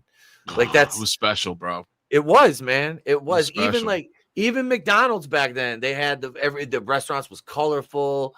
You had the characters in there and shit. Now it's just like a sterile ass fucking building, like everything else. Well, they do that because with things going out of business and stuff, they can just pop in another thing and not have to worry about changing anything. Yeah, certain people came in and they decided to make it more profitable, and the best way to make things more profitable came at the cost of actually enjoying the said product. I don't know who thought that was a good idea, but they're doing it, and hey, they're making money, and maybe we don't enjoy it so much and the food isn't as good, but they definitely got to make more money, so the good on them. Right. But if only we knew who would do such that's when we get the dinners. After that, that's when we get the dinner scene where Erica makes the pie laced with all kinds of drugs. I love she's trying to get her to eat it. The girl to eat it. Like how fucked up the dad gets. Like he's like, I'm tired. He goes into the living room. Dad's wasted again. He gets that far and falls over. And the mom goes and she's like, oh my god, wham, right down next to him. Yeah. Oh man. No, and then listen, that was great, but then having Erica come up and then pull the fucking syringe out and she's just ready to play ball. Like she jams it right into homegirl's neck. Yeah, she's all Dexter in it. Yeah, before Dexter is a thing. Yeah, right. But that was cool. That was cool. I think the episode ended there, right? No. Okay, no, I'm wrong. No, because they bring him in and load him into the van. Mm-hmm. They're just they take him to the barn. Yep, hauling them out in fucking sheets with pillowcases on their heads. Yeah, and then they show them building the trap in the living room with the carpet, stapling the carpet down over the fucking bed of barbed wire. Yeah, it's like an AEW Wednesday night. Oh, it was awesome because like they're getting their weapons and stuff. Yep. And then Steve grabs a chainsaw. And I'm like, how the hell is he gonna do that? And he cuts a hole in the dang floor. Yep. And it's down into their wine cellar, and it oh my god, smashes a bunch of wine. A lawsuit that's coming to them. 2 full racks of fucking wine. That was a lot of fucking money. Mm-hmm. Yeah, that was. But again, that just totally evoked Nightmare on Elm Street. Mm-hmm. Yep, vibes. Nancy Thompson setting up booby traps and stuff, and like it was almost the same traps. There were like variations of the same trap, except for the falling floor. Everything else was pretty much the same shit. It was the tripwire, the swinging fucking hammer, except it was spikes. Stuff like that. Yeah. Yeah, that scene was awesome. Like, you get more teleporting. I love like how we're getting to see how they can just jump in and out of the upside down. Because you haven't really seen a lot of that. Like, you see them coming out once, but then you never see them like necessarily using a space to their advantage. Yeah, exactly. Yeah, that is pretty cool. That is pretty cool. Like they'll make a door out of anything. Yep. And then plus it actually adds a level of tension when they're tracking them. Mm-hmm. You know what I mean? Like, okay, you got to go over here, you got to go over there, and it's like if it's coming right for us, all that shit, all that stuff was really cool. Mm-hmm. Yep. They do the tracker, and that's when they start racing. After it like escapes, they start tracking it down, and they think it's going one way, and then it ends up going a completely different. And then they finally realize that it's going towards the barn where dipshit Derek and his family are. Which that scene is fucking, because they show it busting into Derek's house. Mm-hmm. And they love their watch. But when Derek he's trying to like square off, and Eric is like, "Go for it, dipshit!" Like, he climbs up and knocks fucking Robin off the ladder, and he's like, "La la la la la la," covering his ears until the fucking thing hits the door, and he's like, "Oh shit!" Mm-hmm. Yeah. And this where the Demogorgon fucking finds the body dummy that Murray brought them. That's nice because creepy. Lucas is throwing the fucking hand grenades at it. The thing hits the tripwire, and the fucking gimmick comes down and smashes into it. Mm-hmm. Yeah, it's a good fucking scene. It is. I love that they show the items that they get actually being used, which is, it's fucking cool. There's a payoff. Things are happening for a reason, and that's good writing. Mm-hmm. Yeah. But absolutely. The fucking barbed wire thing, they have to knock it down in the basement. Yeah.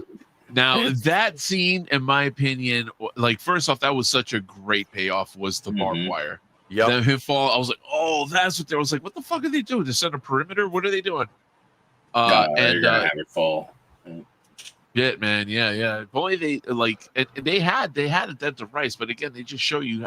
First off, they show you how easily Demogorgons can kill people, but they also show you how fucking strong the kids are, that they're able to keep facing off against them. Yep. And like, legitimately, it's not plot armor, Chris. I know that's what you're saying right now. It is and it isn't. Screen, it's not. It's just good writing. If it but no. Yeah, well, I guess technically, yes, you could say it is, but you're not gonna off any of these characters in the first batch of episodes. You're wish not. They did. I do too. I wanted one. Who? I wanted one. Okay, all right. So let me ask then, who would you have killed off if you had to take one character out in this first batch of 4 episodes? Who would it have been? And what 11. episode would you have? Jesus, Who? really? 11. Oh, I wouldn't have killed 11. But before episode 4, it wanted it to be Will. Well, I thought it was going to happen. I'll tell you what. Until episode 4, I'm like, kill this fucking kill kid, this put him out of his fucking misery. kid and his gay ass. You should be doing him a favor. No, honestly, he's constantly crying. I know. I looked at it like, I'm like, if I had to do it, who would it be? Who would it be? I would have killed Joyce. Joyce. I would have had Joyce die, and I would have had at least one of the Wheeler parents get taken out. Probably the dad. Well, I thought the dad was dead, but then I thought they were both. I thought they were both. I was like, oh my god, did they just fucking kill both the parents? But I would have killed off Joyce. I would have killed off the parents. Mm-hmm. I just, and then because it gives, I don't know, it gives Hopper more sense of despair, I guess. And him, like, I don't know, draw him in 11. It would make him in 11 closer. Is the father-daughter bond. It would give Will a chance to stand on his own more, and it would give him, his grief would turn, manifest more into his power set, I think. But yeah, as far as the kids went, I wouldn't have killed any of them off yet. Yeah, I would have done 11. Yeah, because isn't it this episode where Mike tells him he's like a sorcerer or whatever? That's episode 4. Oh, okay. We're still not 4. there yet. No. Yeah. No, because we're in the middle of the chase scene here. Yeah, that's right. Yep. Because it ends with them going through the. But hold on. Yeah, I will say that I'll give my justification. All right. So I think killing 11 would have been a big blow to Hopper. All right. So which is probably maybe the only reason why you can't kill her. All right. That might be your closest thing to plot armor. Because I don't know if that, like, he probably just shoot himself at that point. You know what I mean? Yeah. But as far as but I would have taken her out. It would have made the enemy just that much stronger, because she was like the only one that had psychic powers, to bring the fight to Demogorgon and to fucking Vecna. You take her out, you now have. Then you would have had the Will reveal, I guess, if you would have got that in, which would have been like the last, the last hope, or new hope, I should say, right? But again, we're getting ahead of ourselves. That's my justification. 11, but I stopped liking her, I think, in like season 4. Will until episode 4. I'm sticking to the parents. I think, you know what? Honestly, if we're being fair, Heat has the right answer. He does. Joyce. He has the right answer. He does.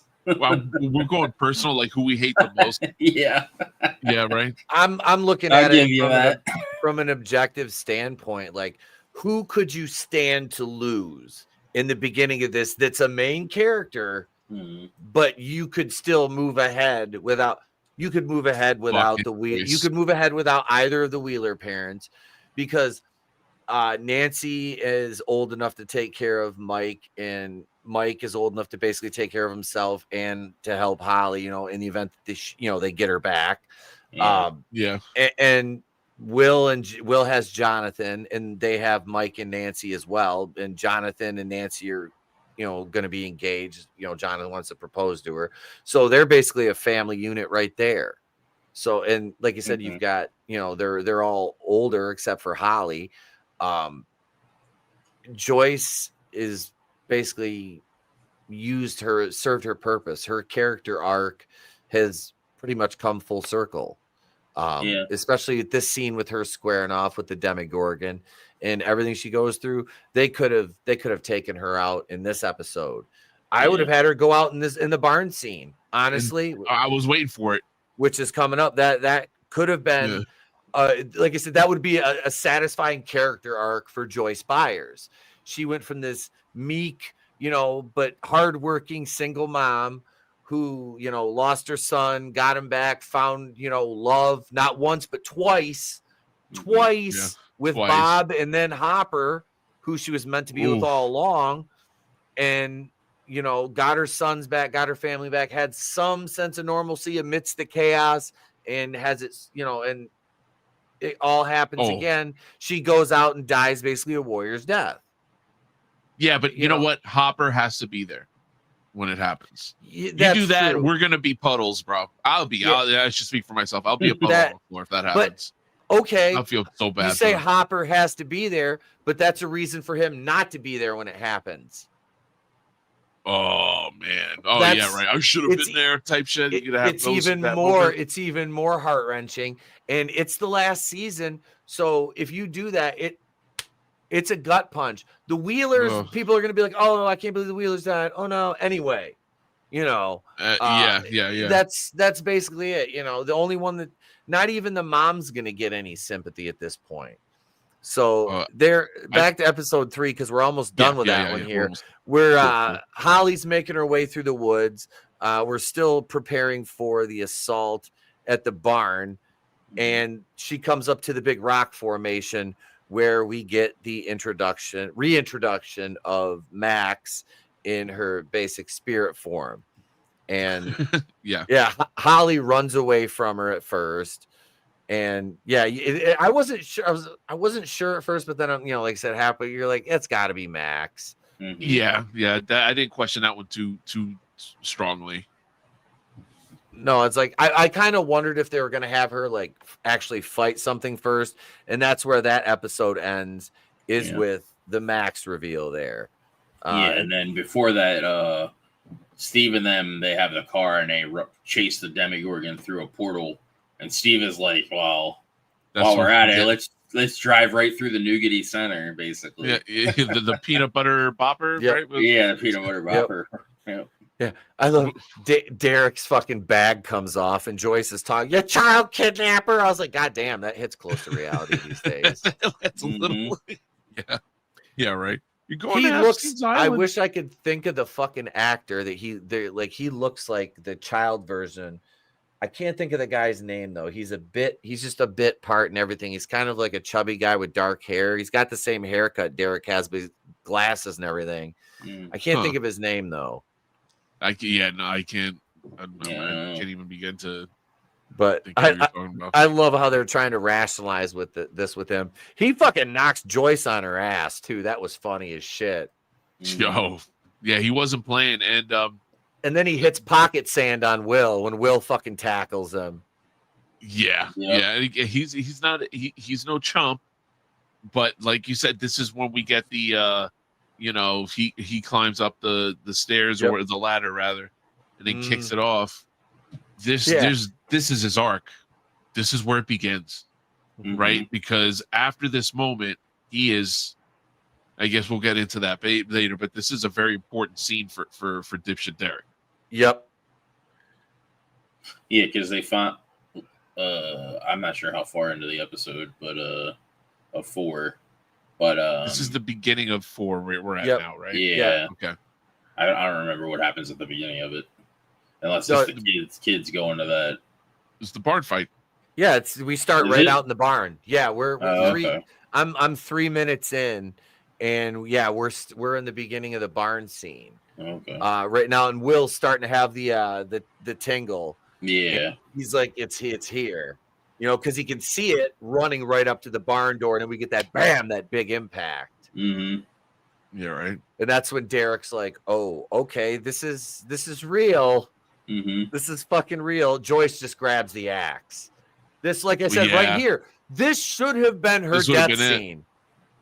Yeah. They're doing it. It would have been, honestly, it would have been a beautiful fucking moment for her. But she could have rushed. But this is the thing, then, it's not going to get, or maybe it does still get hit by the car. I don't know. She kind of fights it out the door. It kills her. And then it gets hit by the car. And you know what that reminded me of? What scene this reminded me of? It reminded me of Terminator 2. That scene when Sarah Connor with the shotgun. Yep. And she's like, boom, boom, just click, click, boom, pushes him back a little bit. Click, click, boom, pushes him back a little bit more. Click, click, click, click, click, click. You know what I mean? And it almost had that same pace to it. Yeah. But yeah, this I was like, I was waiting for her to die, but I think they might be foreshadowing her death because you know what? Like, I'm kind of thinking about it. They're probably going to end up killing this lady. By the end of the show. Absolutely. Yeah, this is the scene Draven was talking about right here, where he's talking about the bopper, and yeah, they're gonna drive through the fucking silo. And the only thing is, Steve he only loses the mirrors to the BMW. This is a cool scene. It really is. Yeah. This because the back and forth with him and Dustin it's good. It's Joe Keery and Gatton Mazzaro. They have good. Yeah. They have really good on-screen chemistry. Yeah, they do. They're really both very funny. Since what, episode 2 when they were fighting on the bus or whatever? Yep. Yeah, when Steve became the babysitter. Yeah. Or season 2, I meant, not episode season 2. Yeah, season 2. Yeah. Yeah, because Harrington wasn't meant to have that big of a character arc. He was supposed to die in 1, wasn't he? Yeah. He was supposed to die in season 1. It was a hit. The people fucking loved him, and they're like, okay, well, we can do something with this character, which they did. And yeah, so they're in the Upside Down chasing the fucking Demigorgon now, which this is when Will sees where all the kids are, including Holly. Right. So yeah, I like how they unravel Will's like piece by piece by piece through these 4 episodes. You know, yeah, we're getting layers, right? You're right. Yeah, it's like I said again, just good writing.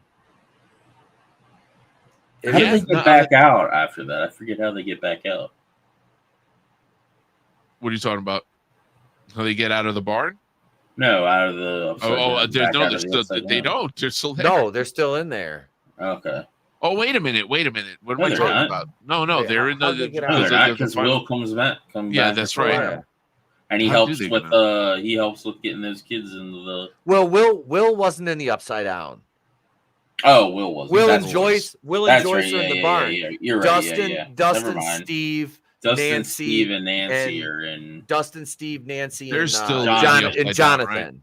And John, yeah, they're all in the Upside Down. Never mind. And this is when the military at the beginning of this episode is going around and picking up all the kids. Yeah. Within just all the kids in Holly and dipshit Derek's age range, and they're taking them all to the base for protection. Yeah. And Mike and Lucas see what's going on. And again, you conspiracy heads out there like me, you tinfoil hat wearers like me, woo! You could dive right into like the government taking your kids. That's definitely a very interesting dive. But again, tied to the show. And they convinced dipshit Derek to go in and be their point man. Yeah, your inside man. Yep. Yeah, he's their mole. But yeah, this is where we get the crash scene with the BMW because they're arguing. We get the baby face turn from Derek to delightful Derek. Yeah, he goes from dipshit Derek to delightful. The baby face turn. He did a face turn because that little kid was a heel. Yeah, he was. He was a fucking heel. So even that line that sucked my fat one, that's out of standby. He uses it like twice. Mm-hmm. Yeah. And that's his line. And I hope we get more. Well, I'm almost positive we're gonna get more of them. But he's one of the highlights of the season for me so far. Mm-hmm. Yeah. And then I was gonna say, and I like it's the last season, but they're still reintroducing some new younger cast to play to the fact that this is kind of where they're showing this is where the show started. And then you've got the contrast, the original cast now who are all, obviously in their early 20s, but still playing like, high schoolers, kind of in a 90210 kind of way, except for, the older ones, like Steve and Jonathan and Robin and Nancy, they're all out of school now, obviously, and working. Yeah. So they can kind of play to themselves now a little bit more is in terms of age. But yeah, this is I'm enjoying this season so far. And yeah, they're explaining everything to Derek at this point. And Will is telling them, yeah, I've seen things I wasn't supposed to see, you know, as far as from the perspective of being able to get right in connection with the hive mind. Yeah. With the Demigorgon as well as with the other kids, right? Yep. Yeah, so see what Vecna sees. Fuck, man. Yeah, so yeah, we are getting hints that slowly build. I can't wait to even get to this part because like they knew how to structurally they knew what they were doing from at least from 1 to 4. Before we get to that later at the end of this season and that reveal, they think what's behind the door is Vecna because they think the military has Vecna, and that's why he hasn't revealed himself. Yep. Which I'm waiting for this part to come up here so I can share the screen. Here we go. Right here. All right. Because we're talking about Vecna and what Will can see in the hive mind. So this is the drawing that Will is, or painting that Will is doing in the barn. And this is where the spirals kind of came into play from earlier. And you can see he's drawn. This is where the kids are. He painted in black here, showing how Vecna is using them and connecting them because this is all the hive mind. So that was, I guess that's the alliteration for the spirals earlier. Was this kind of took me out like, whoa, this is way too good of an artwork piece. Like I don't know, like he put his all into this. Like, yeah, but he's been a good artist. Since the beginning. Yeah. It's been established that he is a good artist and they even have the flashback sequence of him drawing and stuff like that, which I thought that was kind of nice that they did some stuff like that. They showed like him and Mike meeting, you know. But now he likes Mike. Yep. Likes Mike. Oh. But this was cool, and the episode title's The Sorcerer, which if we look back at all the scenes in which they've been shown playing D&D, Will, you know, he's a sorcerer. You know, that was his character. So yeah, it comes into play even more so in the episode, which I can't show for copyright. They've been setting this up from the beginning. Yes. This has all been set up since the very first episode. Yep. You know who should have done that? Kathleen Kennedy in Star Wars. When you plan it out, you know, this is what you get. But anyway, I should let that go already, right? But all right, I guess back to the show. But yeah, Mike and Lucas come in and they're telling him about the military getting the kids. So yeah, they didn't have that figured into their plan at first, that the military was going to go around and scoop up the Chirins. Yep. Yeah. And they just scooped all of them up. Yep. Yeah, and then when do Elle and Hobbs get to the facility or to the base? Oh, was that last episode? No, they're not there yet. They're still out on the outskirts, and Dr. K is walking that asshole general. He's kind of briefing her on what happened. Mm-hmm. Yeah, isn't that where he's like, she's like, yeah, I don't want to be interrupted. Like when you actually get her, tell me. That was earlier during the tranquilizer scene. This is when the sergeant comes into her after she tells the general, you know, gives him his orders or whatever. Mm-hmm. The sergeant comes in and he's like, "We're bringing the kids here. Isn't that dangerous?" And she's like, "Are you saying you can't protect them?" And he was like, right. You know, playing to his ego. Yeah. Yep. Yeah. I even think that's a bad idea. Like, you don't bring them into the Upside Down.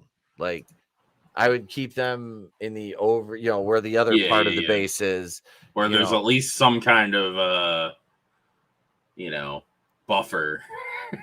Yeah, where you can like try to stop them if they get taken. But no. Here's the thing: is Kay wants. I'm pretty sure it's like again, just compare it to Derry. I think they're trying to capture this thing. They're not trying to kill it. They're trying to harness this power. They're not trying to end it. Yeah, Yeah. You know, there's a lot of there's a lot of similarities to the shop and these guys. Yeah, and they easily could have just sent the nuke into the Upside Down. Mm-hmm. You know, or God knows what, or just send a full on assault and just do a sweep, but they're not doing that. They're trying to capture this fucking thing. Yeah, and so they can manipulate it and beat the Russians. Mm-hmm. You know what I mean? Max and Holly's back and forth. You know, Max is telling her, you know who I am. I've been to your house, and Holly doesn't trust her at first, but then Max kind of makes her see. She shows her the cave too, and she tells her that Vecna can't get you. You know, he has something about this cave.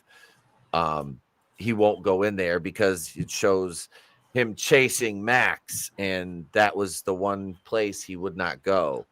I'm wondering, because they don't really reveal why he's afraid of it, but the wall in the Upside Down is the barrier between Hawkins and the outside world. So I'm wondering if it has something where that's like they're alluding that he doesn't have any power outside of Hawkins, like if he goes further outside of the barrier, like, you know. Well, yeah, we're gonna get to that other scene. Further.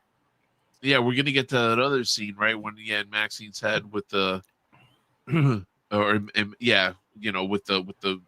the rocks, her sanctuary. Mm-hmm. Yeah, that's where we're at. Right? Yeah. Okay, that is where we're at. Okay, yeah, and like she does explain to him like that that he's terrified. Yeah. When he gets to the place. Okay, I must have fucking.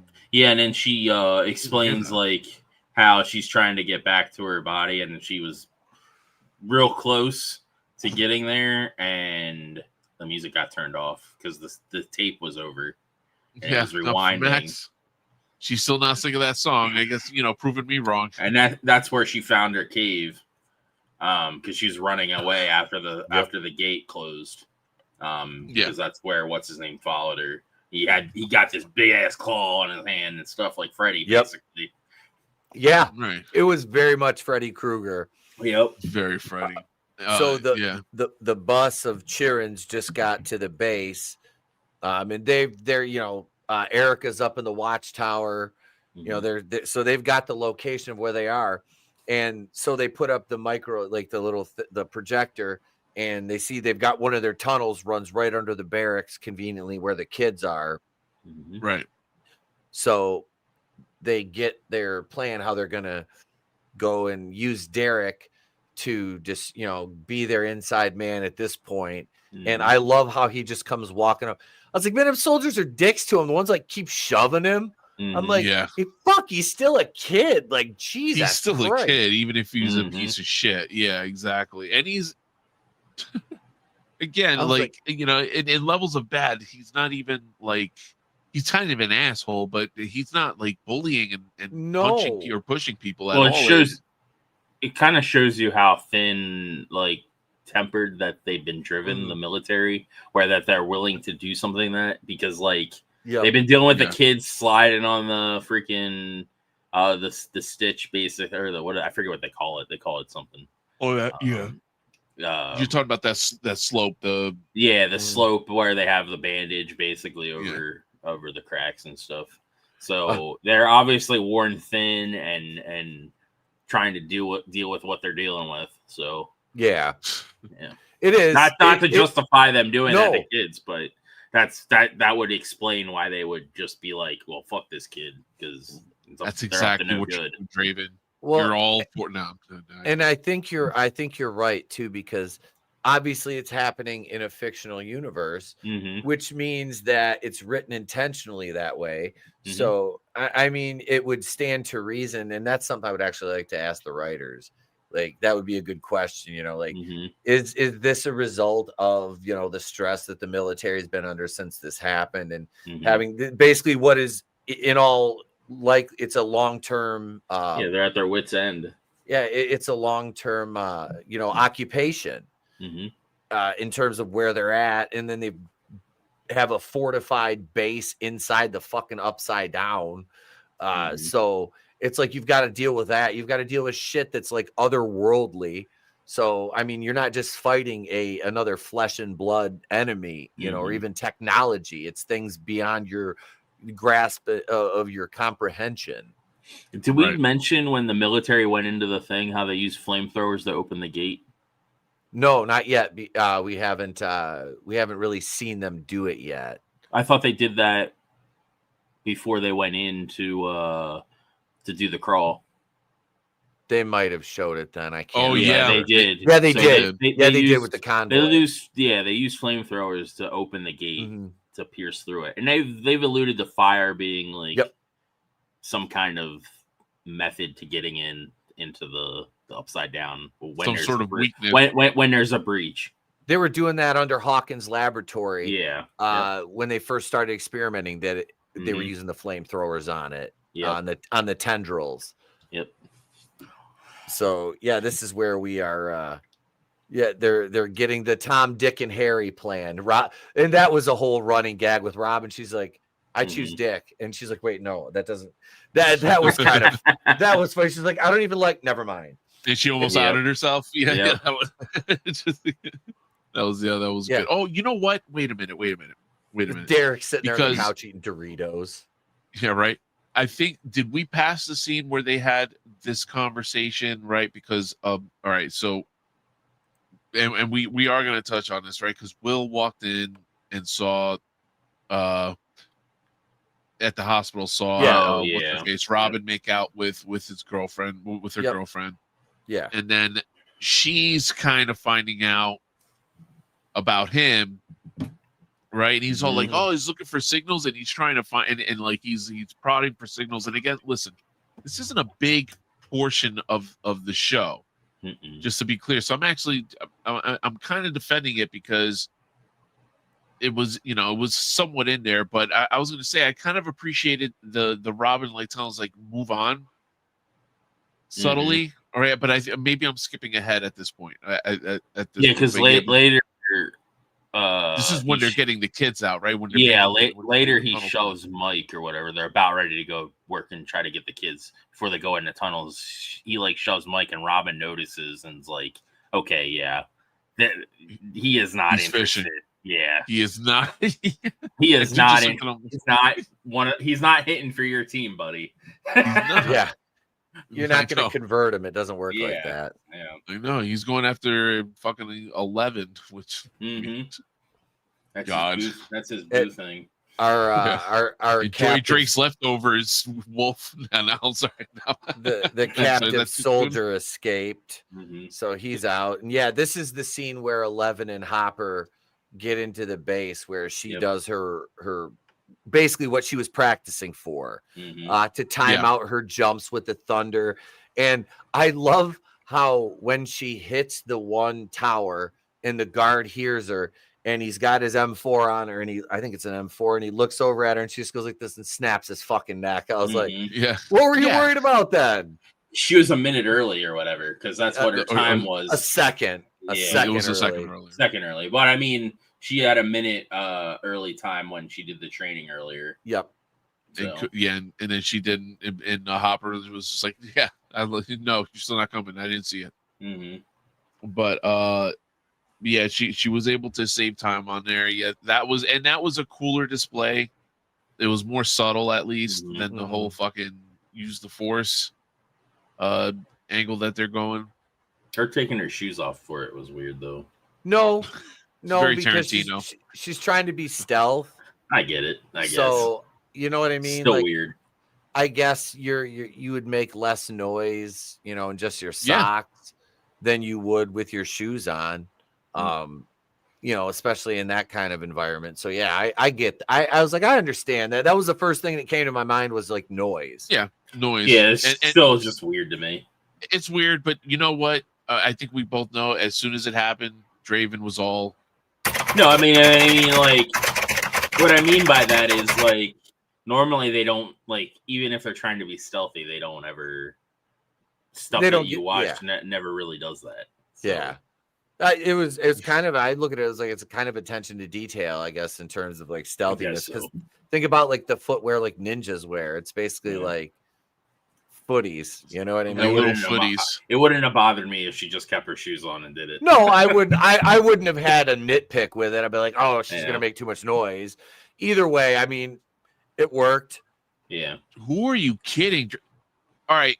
So we're supposed to believe that. Okay, actually, I probably would have had Brown's feet because I would have probably had a problem with it if she did wear shoes because he's just mad that she. Then I would be like on the opposite spectrum. I'd be on Chris's spectrum because I know what Chris would say if she had her shoes on.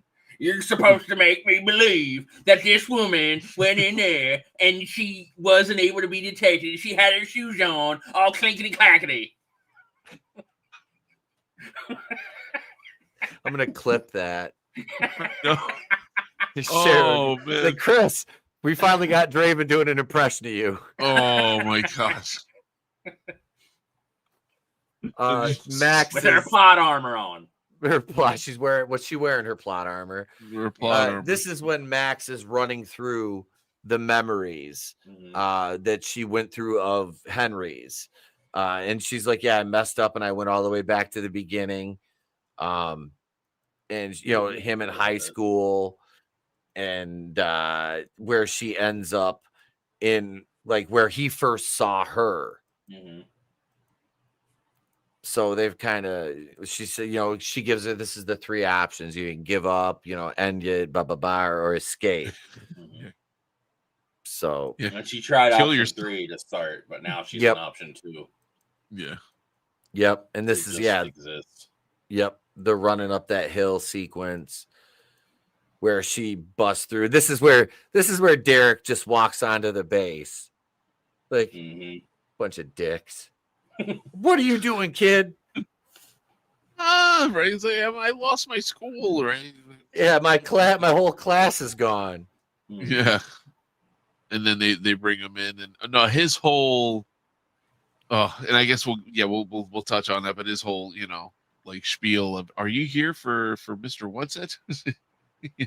That shit was fantastic. That kid is fucking awesome. Yo, that dude won me over, man. I'm telling you, I'm like totally smacking him in the head with the ruler when it's time for them to go to get dropped into the tunnel. It's my mom calls it visualization. It's for when she runs out of Valium. The teacher's like, yeah, all right. You don't give a fuck. It's fucking great. Yeah, right. What else? Yeah, where we at here? This is when Murray is dispersing the crew. He shows them the trafficking part. He said Santa's sleigh is ready for its reindeer. What can that be anymore? Creepy. Like, we should do a cut like of like putting the creepy meme music on some of his lines. But Derek it's on purpose, so I don't know. Oh yeah, Derek is radioing Joyce right now from the bathroom as he's sitting there on the shitter. He puts the out of order sign on the stall. Yeah, this is then we cut back. Yeah, we cut back to Hopper and Elle, and they're like I said, just prepping for her Naruto run here. Yeah. And did you guys notice? You remember how they used to all cover their faces in the upside down? Like nobody really does it anymore. They did it first when they went in this season. Yeah, but now like they're not really. They probably figured out that it's harmless. Maybe because it probably looks. But you know what though? Why is it harmless? I mean, I almost feel like it'd be like Prometheus, right? Like that little black goo shit. Like you breathe something in there, and then next thing you know, you got a mutation on your body. You know, but they didn't go that route at all here. No, she puts it on when she sneaks into the thing. Yep. And she just snapped Homeboy's neck. Yeah. Yeah, like I said, that was cool. That was a cool scene, man. Like, I'll give him credit for that. There was a payoff, and you know, as far as the whole training and all that shit. Then while they're in there, they're trying to like gain access to spots, and they get a key card from the scientist. The scientist guy that's a nerd. The nerd scientist, yeah. Yeah. Well, they get a key card from him, but they can't get into that vault. Yeah. They need Dr. K's access. Mm-hmm. Derek just gave his little spiel, gave his speech. He's like, the monsters are coming. You're all going to die. Ha, ha, ha, ha, ha, when they laugh at him. And then the other little girl, Debbie, comes up to him, and she's the one that initially he, meets that is receptive to it and has seen Mr. What's-It. Oh, yeah, that's right. Yep. Here's the scene with Mike and Will in the field when they're walking to go set up for the their plan. He pushes him and he tells him that he plays the wizard or whatever in D&D, but he's actually the sorcerer or whatever. More like a sorcerer. Yep. And again, I got to give them props for just again that they had that good. They had a good conversation. That was a good way. And again, it's that was maybe I could have done without it because we get another sad Will moment. But it's very brief. At least they give us that mercy. Robin just watched it go down. You could see she was like, "Nah." Then she Hollywood. That ain't gonna work for me, brother. You just when that happens, you just have the Nigerian guy. Why are you gay? Why are you gay? Why are you gay? Who says I'm gay? You are gay. You are gay. You mean this guy? Why are you gay? Who says I'm gay? You are gay. Yes. But yeah, No nonsense. Steve, Jonathan, Robin, or Steve, Jonathan, and Nancy and Dustin are in the church in the Upside Down, and Hopper told them to wait there. Mm-hmm. But Dustin, that's right. They met up with them. Yep, this is when Dustin. No, they haven't met up yet. They're still separated because Hopper and Elle are in the base, and this is where Dustin has figured out that the wall is all the way around, and at the center of it is Hawkins' lab because they've got the map, and because Steve's making fun of him because Dustin's explaining how he did it because of his math, and Steve's like, "I don't care, just get to the end. I'm not your teacher. You don't have to show your work." Yep. Yeah, that's right. So and then, of course, it was like weird, creepy pentagram symbol in the map. I was like, "Oh, okay." What? It's Hollywood, baby. Mm-hmm. Oh yeah. You gotta work that shit in there. Weird. Wait a second. You would act like I have that GIF or something. Weird. It's Hollywood, baby. Truer words have never been spoken. Right. So yeah, they're figuring out that this is where the epicenter of this wall is Hawkins' lab, and that's where Vecna's hold up. Yep. Or so they think. Right. Yeah. So they think, and so Max is still explaining to Holly what's going on, and they kind of put their plan together, and this is where we get the attic scene, and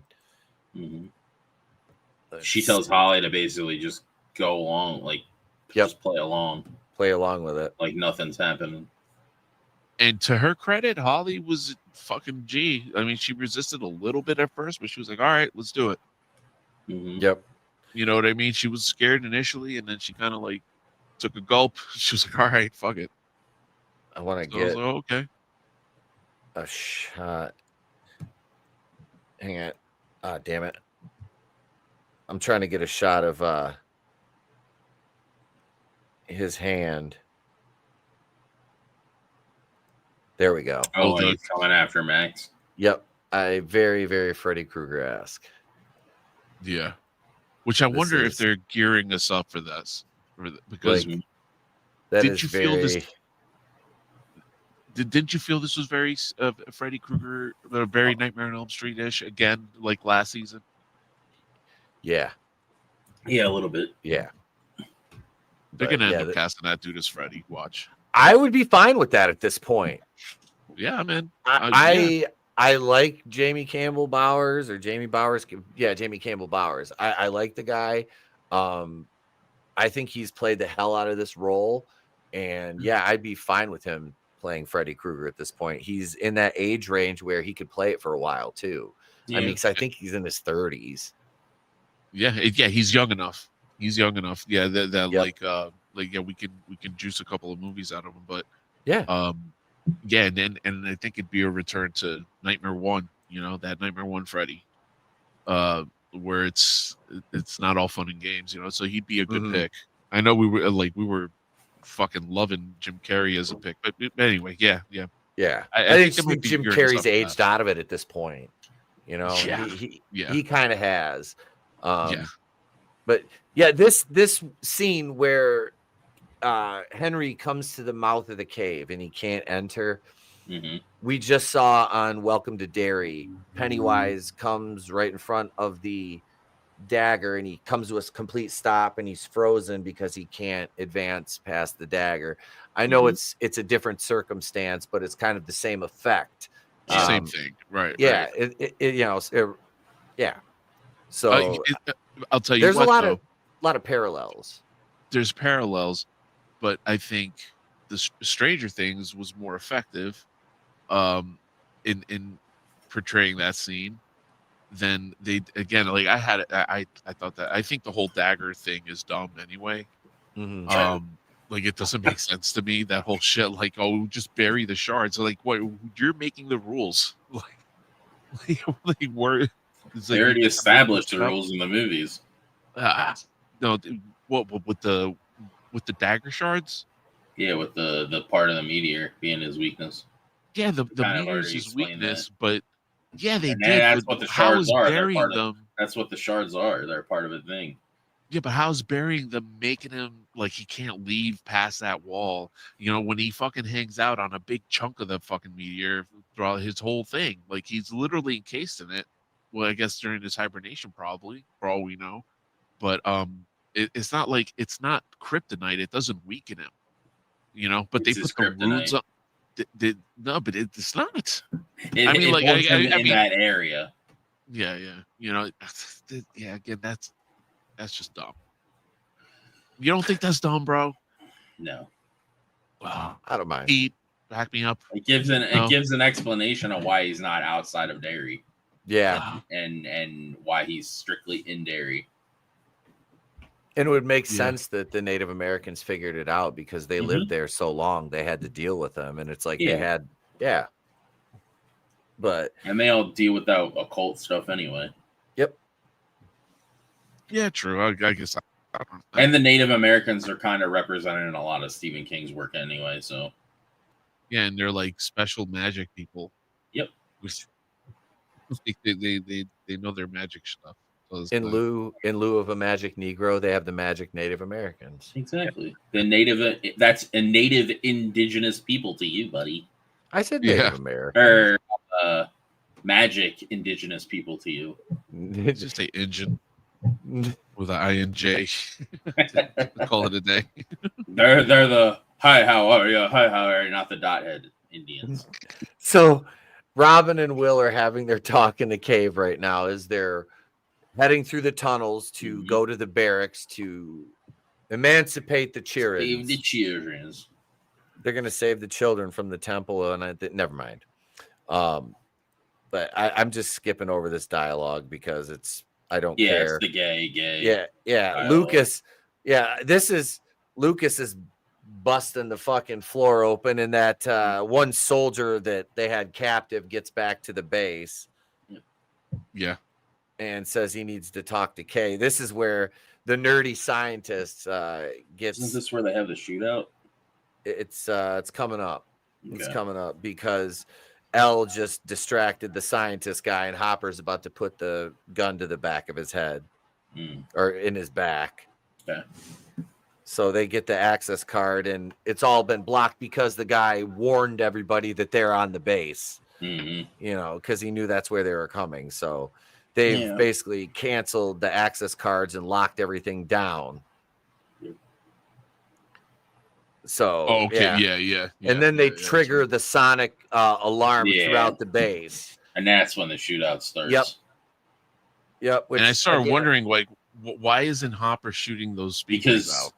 Because when they realize that they can't use the key card to open that door, Elle starts to use her powers, and that's when the alarm starts sounding, and they turn on the sonic screwdrivers to stop her. The sonic screwdrivers? Yeah. Doctor Who? Yes. All right. Yeah, but I'm saying I figured Hopper would start shooting those speakers out, you know? Yeah. So they busted through and they're right underneath the floor. Now this is funny too because they accidentally hit a fucking water line. Very Goonies. Yep. Yeah, it was. The one bitchy little girl is in the bathroom and she hears the fucking them banging away and you see Mike hits the line.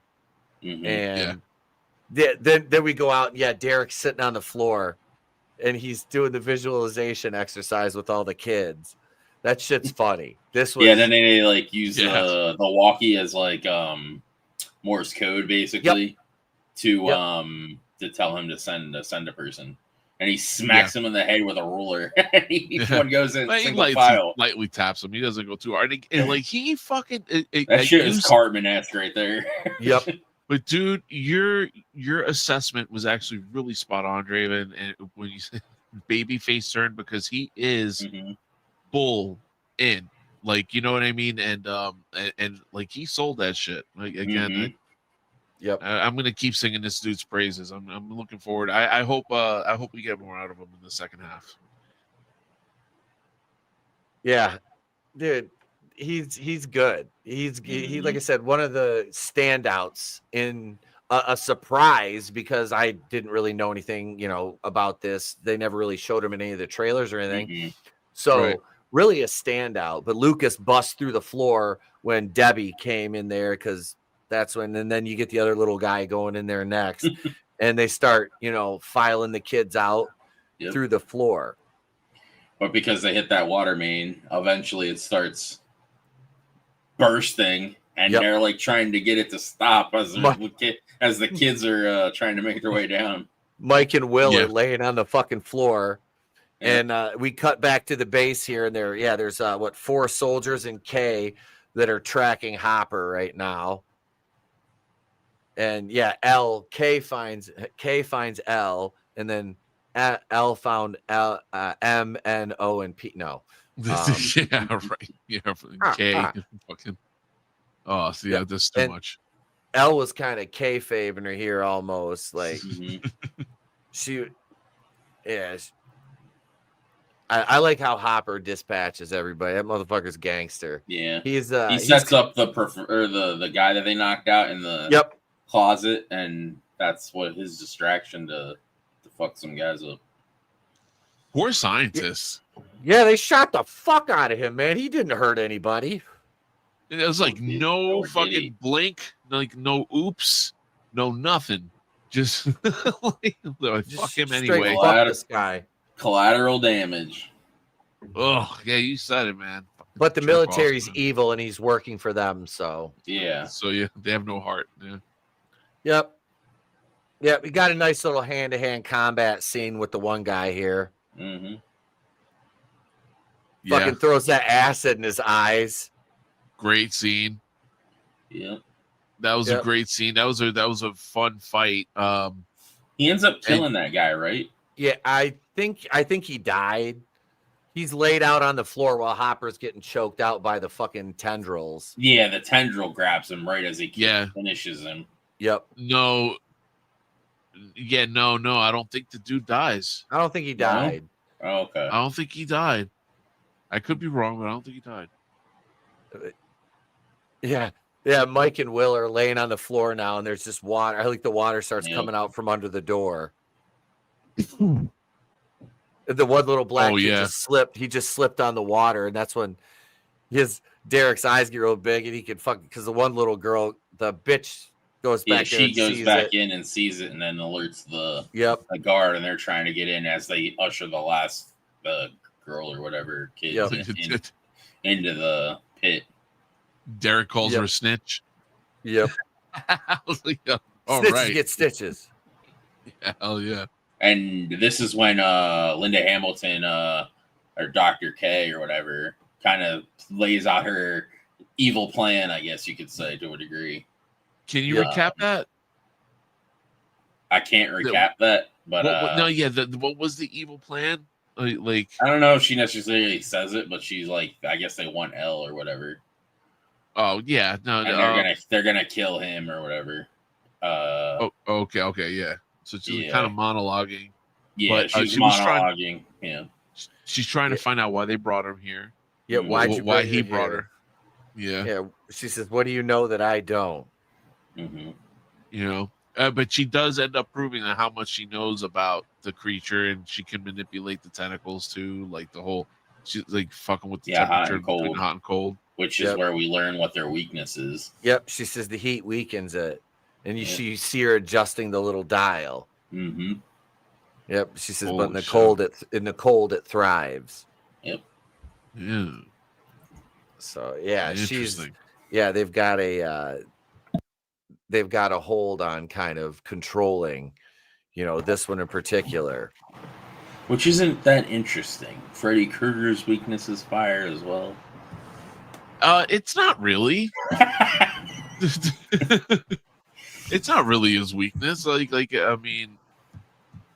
if you get to Freddy versus Jason, right? They try to allude to that a little bit. Yeah. L tried to backhand her, stabs fucking Linda Hamilton with the fucking scissors like she's Sid Vicious. Yep. Yeah. Yep. Fucking Hopper break. Can we talk about Linda Hamilton's fucking like face slamming fucking 11 on the floor?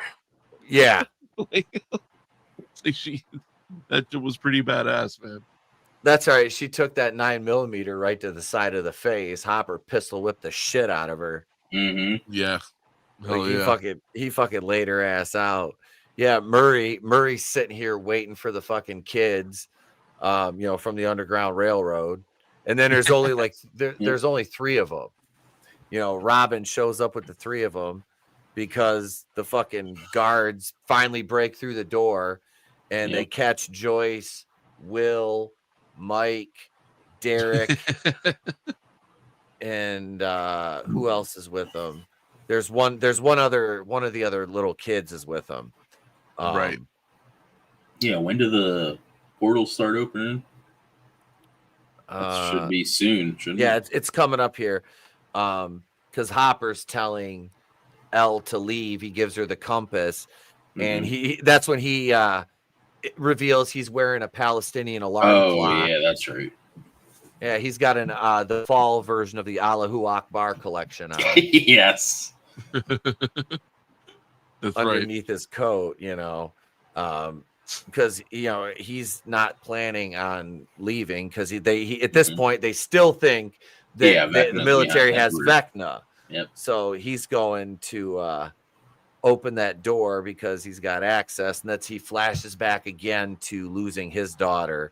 Mm-hmm. Yeah, this scene was difficult the first time to watch, and then it blacks out when he goes into the room, and we go with Murray bringing the kids in the truck, which he's like, "You comfortable?" They're like, "No."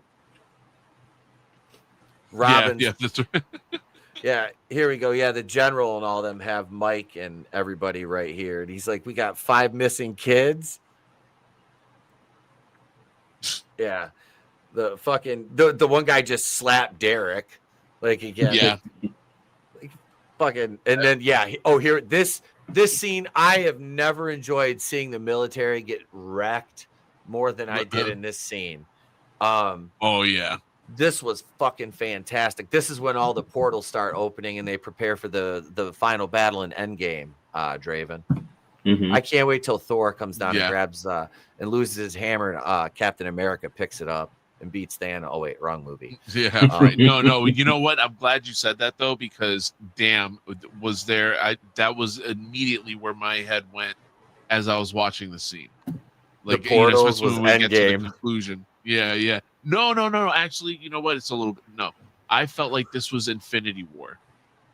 Like, we definitely got an Infinity War level battle even to the point where at the end, again, I don't want to get too far ahead, but if it feels like there's like a big loss or big level of big defeat, a mission failure, and so I'm like, all right, but yeah, well, my head was doing that. Are we? So the portal's just opened. Is that where we're? No, the Demogorgons are getting ready to bust up through the plates. Oh, that's right. Yep, you start to see it glowing. The one busts out, and they all just start shooting it. I love how it comes down, just smashes the one guy's head. Yeah, and there's like this big brawl with the Demogorgons just annihilating people. Oh, that was fucking wicked. Yeah, right now they're kind of in control because they're just shooting the one to shit. Yeah, it's only killed like 2 or 3 guys so far. The teachers got the kids hiding under the fucking beds. I'm like, you already know there's a tunnel in there. Go. Yeah, but Bert the Turtle says. Well, it's only select kids. It's not all of them. But not all of them made it through. No. I'm saying though, the teacher at this point is aware that it's there. So it's like, instead of hiding under the beds, the only other way out is through the ground. I would be going that way. There's still the ladder still there. The Demogorgon just wrecked somebody. I like how Mike and them are trying to navigate through the whole scene too. And then Murray, the portal opens at the radio station, and Murray and Robin are getting chased by like 3 of them in that fucking truck, which that's a gnarly scene too, because you're like, is he gonna make it? Because he shakes 2 of them off because they stop at one point. Yep. Yeah, because Luke. Yeah, why did they stop? I forget. There was a reason why they stopped. I can't remember what. They were burning. Remember, they were getting burned inside the base. The flamethrower guys came out and started burning shit, and I think it stopped them for a minute because they all just dropped. And because that's right. They all started feeling the pain. So did Will. Will fell down. He's all twitching and screaming in pain too. Okay. Gotcha. And it really emphasized the hive mind more. Mm-hmm. Yeah. But the army is just getting fucked up right now. This is such a kick-ass scene, even though it's all CGI. It just looks fucking great. Mm-hmm. Yeah, it was done good. Yeah, there was a lot of tension, and you know what? We were talking about who would we take out before it. Like I thought Mike was about to eat it. Oh yeah. I thought he was going to eat it, and that might be the other right answer. It's either him, and I can't believe we didn't even talk about this in the discussion. Obviously, Hopper. Yeah. Well, okay. So the problem with Hopper and killing him off is you've already had a fake out death with him, and at this point, if you do it, you're almost doing a Glenn from The Walking Dead, where you had to fake or Tony off Stark, Yeah, I think it would just be anticlimactic to kill Hopper off. If anything, he needs to live a tortured soul who's lost everything. Other than let's not do that to him. Have a heart, bro. I'm not saying you kill 11 off, but they're not. She's gonna go. That was me. You were. I don't. I need the talking to, not you. I mean the thing with Joyce. He loses Joyce again. He still has 11, but he's still gonna be heartbroken because he loved Joyce. Oof. Kill them both off. Get him a puppy, and then kill that too. It's goddamn. Jeez. Go hardcore. Holy shit. When they start back up again, that's when they kind of gain the Demogorgons gain control of that. Yeah. And freaking start snatching the kids. Yep. Yeah, because right now through. Yeah, Mike and them are still trying to sneak through. The Demogorgons are slowly just destroying everything. Mm-hmm. Yeah, here comes the flamethrower guys just started burning the one, which Will drops, and Joyce kind of attends to him, and then that's the rest of them all just burn up and drop. Yeah. Yep, the ones on the road just stop. But then our mystery guest shows up through the portal at that point to stop that from happening. Yeah. Well, we're in the lab right now. We're at that reveal. Okay. We're at that reveal where Elle walks in. The door is open. Hopper has opened the door. And we see Callie. I think that's her name, Callie. Number 8. Probably. Number 8, yep. And this we Callie cut back. Gives a shit. hang on. We here. I'm gonna. I just hope they like utilize this in a good way, like to try to like stick the landing, like save the landing when it came to that like thing, like redeem it. Yeah, that one episode nobody gave a shit about. The worst episode of the entire series. But and you know what? These episodes were so good that one little moment, it just it wasn't enough to ruin it. You know what I mean? And like, I'm open. I'm open, like Draven. I'm open to be pleasantly surprised with a really cool, interesting story. I have faith that they could do it, you know, and I do think that they paid attention and took notes and be like, yeah, we're not doing this weird spin-off shit that we had initially, but maybe we can tie a little bow tie around this one aspect of the story. And it makes sense that the guys, the military, would go after her anyway to get her, so they can experiment on her and stuff. So. Yeah, they probably killed up the other ones are probably dead. I have a feeling that's what we're gonna find out. And she's like the sole survivor of that squad. And this is our Infinity War moment. Yep. This is like Ebon Bay.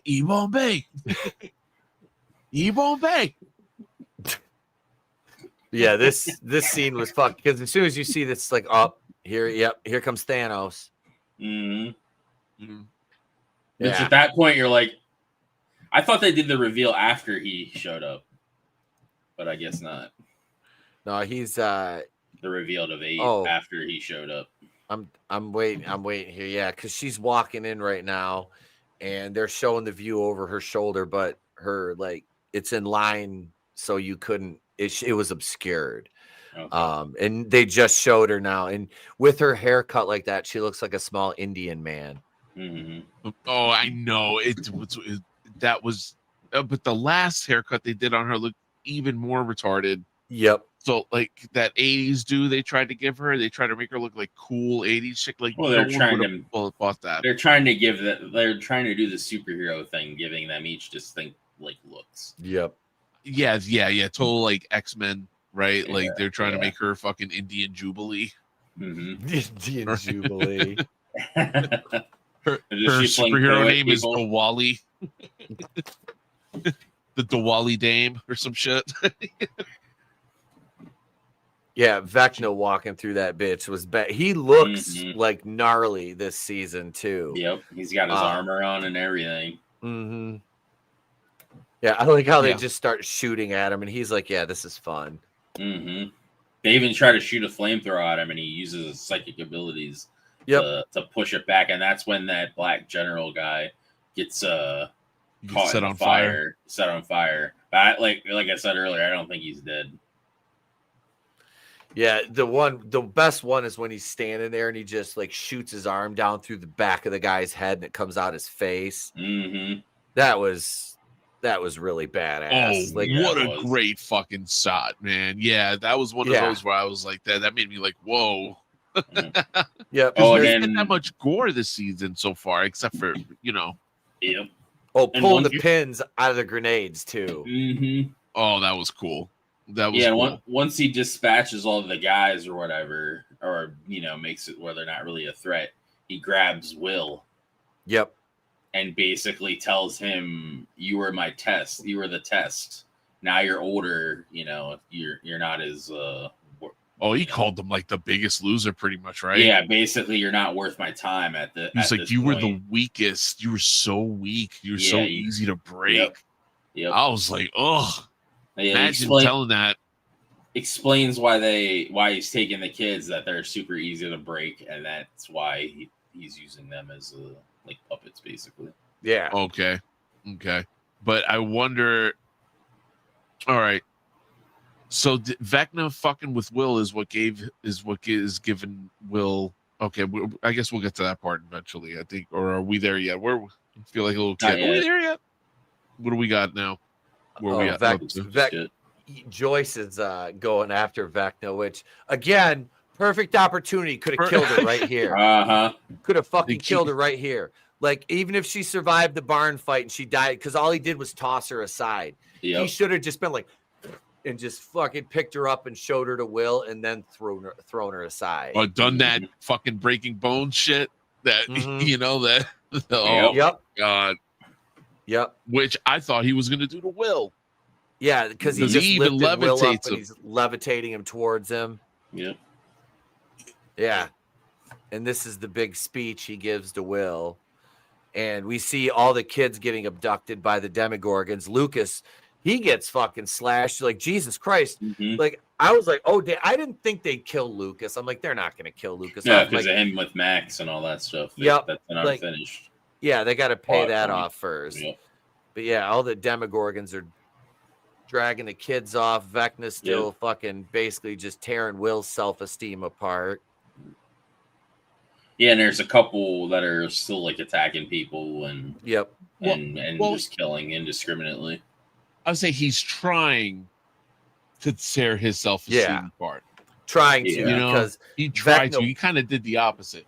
Because he walks away, and here we go. Because the Demogorgon has Robin dead to rights outside the truck.